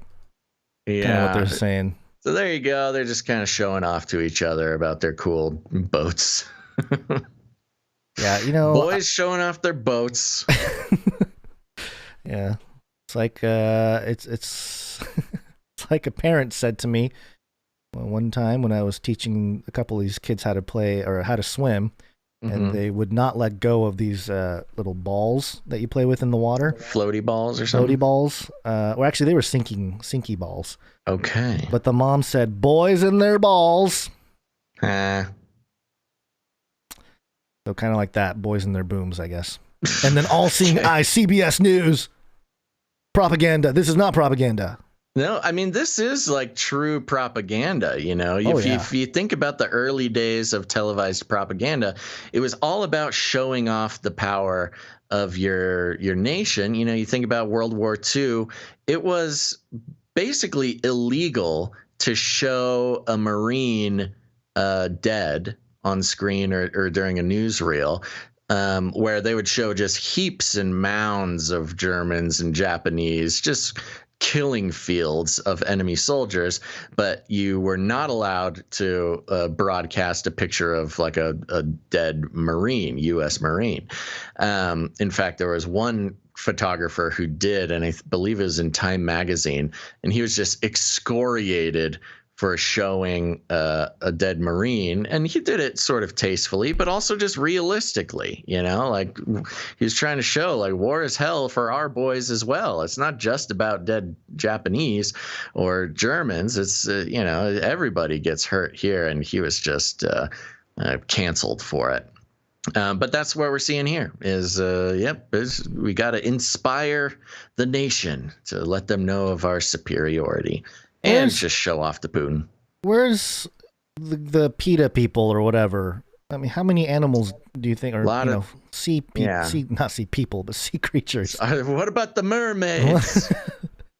I stand for the mermen. Gonz, mermen. Yeah, I mean, what did they do? Do you think they used some fisherman boats to try to, distract the dolphins? There's a bunch of liquefied jellyfish now in that area. That makes me sad. I don't want the sea creatures to save the whales. There's going to be some collateral damage. If you want to show how big and strong you are to the Russians, you're going to kill a few dolphins. It's just the nature of war. I fight sin in the chat. Aquaman. Shoot all the animals away ahead of time. That makes me feel better. Right. Yeah, I forgot about that. Yes, Aquaman, notorious American patriot. Yes, I see Retribution referring to Mr. Nimbus. This is not for good. This show. I wonder if this is signaling for the underwater world of Atlantis remains and the creatures that live therein. Like, hey, it's time to come to the surface. I'm trying to keep an eye out for some of those trans-medium UFOs flying out of the explosion there. Oh yeah, it's a good way to get them out there. See some fake clouds up there, some double cloud action. It's cool. Double cloud. Woo! All right. I think we're done. We got to get you out of here, man. I need to leave. All right, everybody. Thanks. I got to get out of here. Thanks for tuning in to this episode of Canary Cry News Talk. Make sure to follow our one of our backup channels. Remember, we've got Canary Cry Radio YouTube channel, and we've got the Canary Cry News Talk channel. The Canary Cry News Talk channel is not searchable as of now, but go to CanaryCry.Party. Just type that into your address bar, CanaryCry.Party, and it's a few links down. You'll see the link to the Canary Cry News Talk backup YouTube channel. Very important you do that. The Face Like the Sun channel is one strike away from disappearing forever. So, you know what? At this point, if you're not following us other places, I don't know what to say. You're living your life. Do your thing. But nice knowing you. Other than that, remember, we will be back on Friday, June 25th, folks. Friday, June 25th. Put it on your calendar. Turn on notifications. While you're at it, go ahead and like and subscribe and all that fun stuff. Like, subscribe, bell button, all. Like, subscribe, bell button, all. There you go. Okay, and remember, we'll need some producers for that episode on Friday. So I want to start out by thanking all of the producers for this episode 354. Those producers include producer Igor K, Igorius, Juan E, Brian D, Tracy R, that's Mom with a Sword and Shield on Twitch over there, Rebecca B, James H, Aaron J, Sir Casey the Shield Knight, Tristan H, Scott K, Kim W, Laura E, and Ciara F. And of course, thanks to our time stampers, Jade Bouncerson, and all of our jingle makers and artists. We truly could not do the show if it weren't for our international team of producers who keep the show going. So if you want to join the revolution and rebel against the prevailing ideology of advertisements, which gathers up your attention and your trust and sells it off like a truck full of cattle, if that's not how you want to be regarded on sort of a material reality basis as well as spiritually, go ahead and join the Value for Value revolution by becoming a producer of the show. You can do that by heading to patreon.com/ccnt. That's patreon.com/ccnt for Canary Cry News Talk, or CanaryCryRadio.com/support. CanaryCryRadio.com/support. That's right, CanaryCryRadio.com/support. We will be thanking producers on next episode. We'll also be reading ratings and reviews. That's right, on Friday's show. If you have not done it yet, go leave a rating and a review over on Apple Podcast. If you own an iPhone, you already have Apple Podcasts on your phone. Just search podcast. It's that little purple icon there. Any Apple product will have it automatically.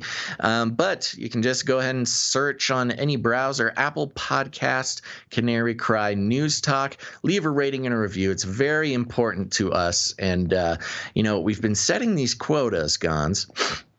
Well, starting last week, and we hit our quota of 5 ratings and reviews, and we can see it reflected in our download numbers. People are finding the show because of these ratings and reviews. It's not just the rating or the review that helps us out, but it activates the algorithms and shares the show with people who have never heard it before. So your rating or review could be the one to tip us over the edge and share the show with people who have never seen or heard of it before. And we set another quota for 5 this week, and we're doing great. We're going to hit the 5 ratings and reviews. We appreciate that so much. So we'll be reading ratings and reviews. Don't let that stop you from rating and review anyhow. The more, the merrier. It helps out quite a bit. So thank you very much. And remember, I have to read what those ratings and reviews are on the show. So it's a great way to get me to say whatever you want me to say, even if it's an evisceration of our own show, which happens. or just constructive criticism, either way. Okay, so go ahead and do that. And if you're a creative person, jingle maker, if you want to clip some audio for us, or if you want to create a piece of art, whatever your creative passion is, create something based on the show, for the show, send it in to us. We'd love to feature it on the show. It's content, baby. And you can do that by sending it to CanaryCry.Radio@gmail.com if you like it easy, or CanaryCryRadio@protonmail.com if you like to keep it a secret. And go ahead and share the show. Share it out on your social media. Hey, I've been working hard putting out these little clips on our social media, Twitter, No Agenda Social, Instagram, what else? Facebook. If you see these clips, please share them. They're fun. They're good clips. Then they're just like little pieces of the show that people who may not have heard of the show before, they can listen to this, get an idea about what we're all about. Sometimes they're funny. Sometimes they're just good pieces of analysis or predictions. But follow us on Twitter, share them out, or Instagram or whatever, wherever you are. Helps me a lot. And whenever I see those shared, it reminds me that putting all this work into it helps. It actually does something. Remind me that what I'm doing is not in vain by sharing those clips. And more than anything, just share the show with your friends and family, because you got friends, you got family. They're starting to wake up to the fact that the world is not what it seems, that perhaps they're being lied to by forces and trends that are bigger and more motivated and incentivized than them. And maybe they need a little bit of sanity in their life, how to navigate what's going on in the world and how it's being presented to them. They're going to appreciate you. They'll thank you for it someday. Share the show with them. Just send it straight to them, or let them know. All right. We like to call it rattling cages. And if you need any more instructions, here's what you do. You walk right up to them, you grab them by the cage, and then you shake it. The end of the world occurred pretty much as we had predicted. I want to shake things up, stir up some controversy, rattle a few cages. Hey, stop that! You'll never silence me. I'm the last angry man, a crusader for the little guy. Leave the bird alone! Never! Rattle a few cages. Rattle a few cages. The human race will have every opportunity to improve. And if they don't? Ask Noah. Okie dokie. Just ask Noah, folks. Gonz, any last words? Yeah, I have Revelation chapter 19, verse 6, and I heard a sound like a roar of a great multitude, like the rushing of many waters, and like a mighty rumbling of thunder, crying out, Hallelujah! For the Lord our God, the Almighty reigns. Sorry, there was more. Oh, amen. That's it. There you go. All right, folks, there you have it. Again, remember to tune back in on Friday, June 25th. Go to CanaryCry.Party. Follow us everywhere. Become a producer. You won't regret it. And that's all, folks. Thanks for tuning in to this episode of Canary Cry Radio. Canary Cry News Talk. Make sure to tune in next time. But until then, think outside the cage. Ooh.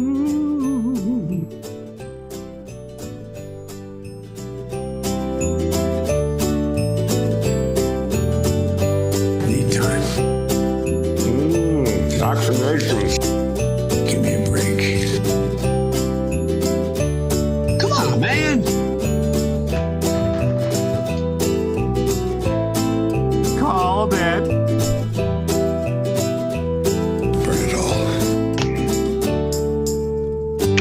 Remember, reality is an illusion. The universe is a hologram. Buy gold. Bye. I want to shake things up, shake things up. I want to shake things up, shake things up. Leave the bird alone! I want to stir up some controversy. I want to rattle a few cages. I want to rattle a few cages. I'm the last angry man. You'll never silence me. I'm the last angry man. I'm the last angry man. You'll never silence me. I'm the last angry man. A crusader for the little guy. Little guy. Little guy. Well, we'll see about that. Whatever, Illuminati. In the future, humans will be confined in a people's zoo.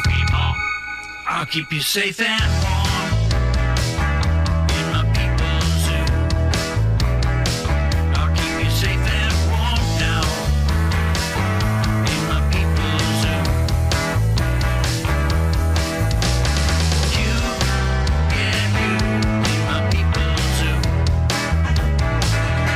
the cameras on. In my people's zoo. I'll keep the cameras on now. In my people's zoo. You, yeah, you, in my people's zoo. We were made by the aliens. You can't handle the truth. They are scum. And melt those babies into candles, demonic power. Really? Come on, man. Are you even woke? Come on, man. Are you even woke?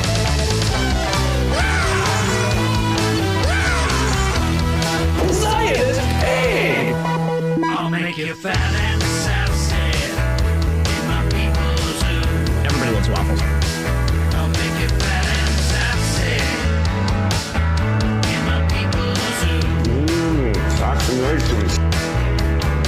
You, yeah, you. You, yeah, you.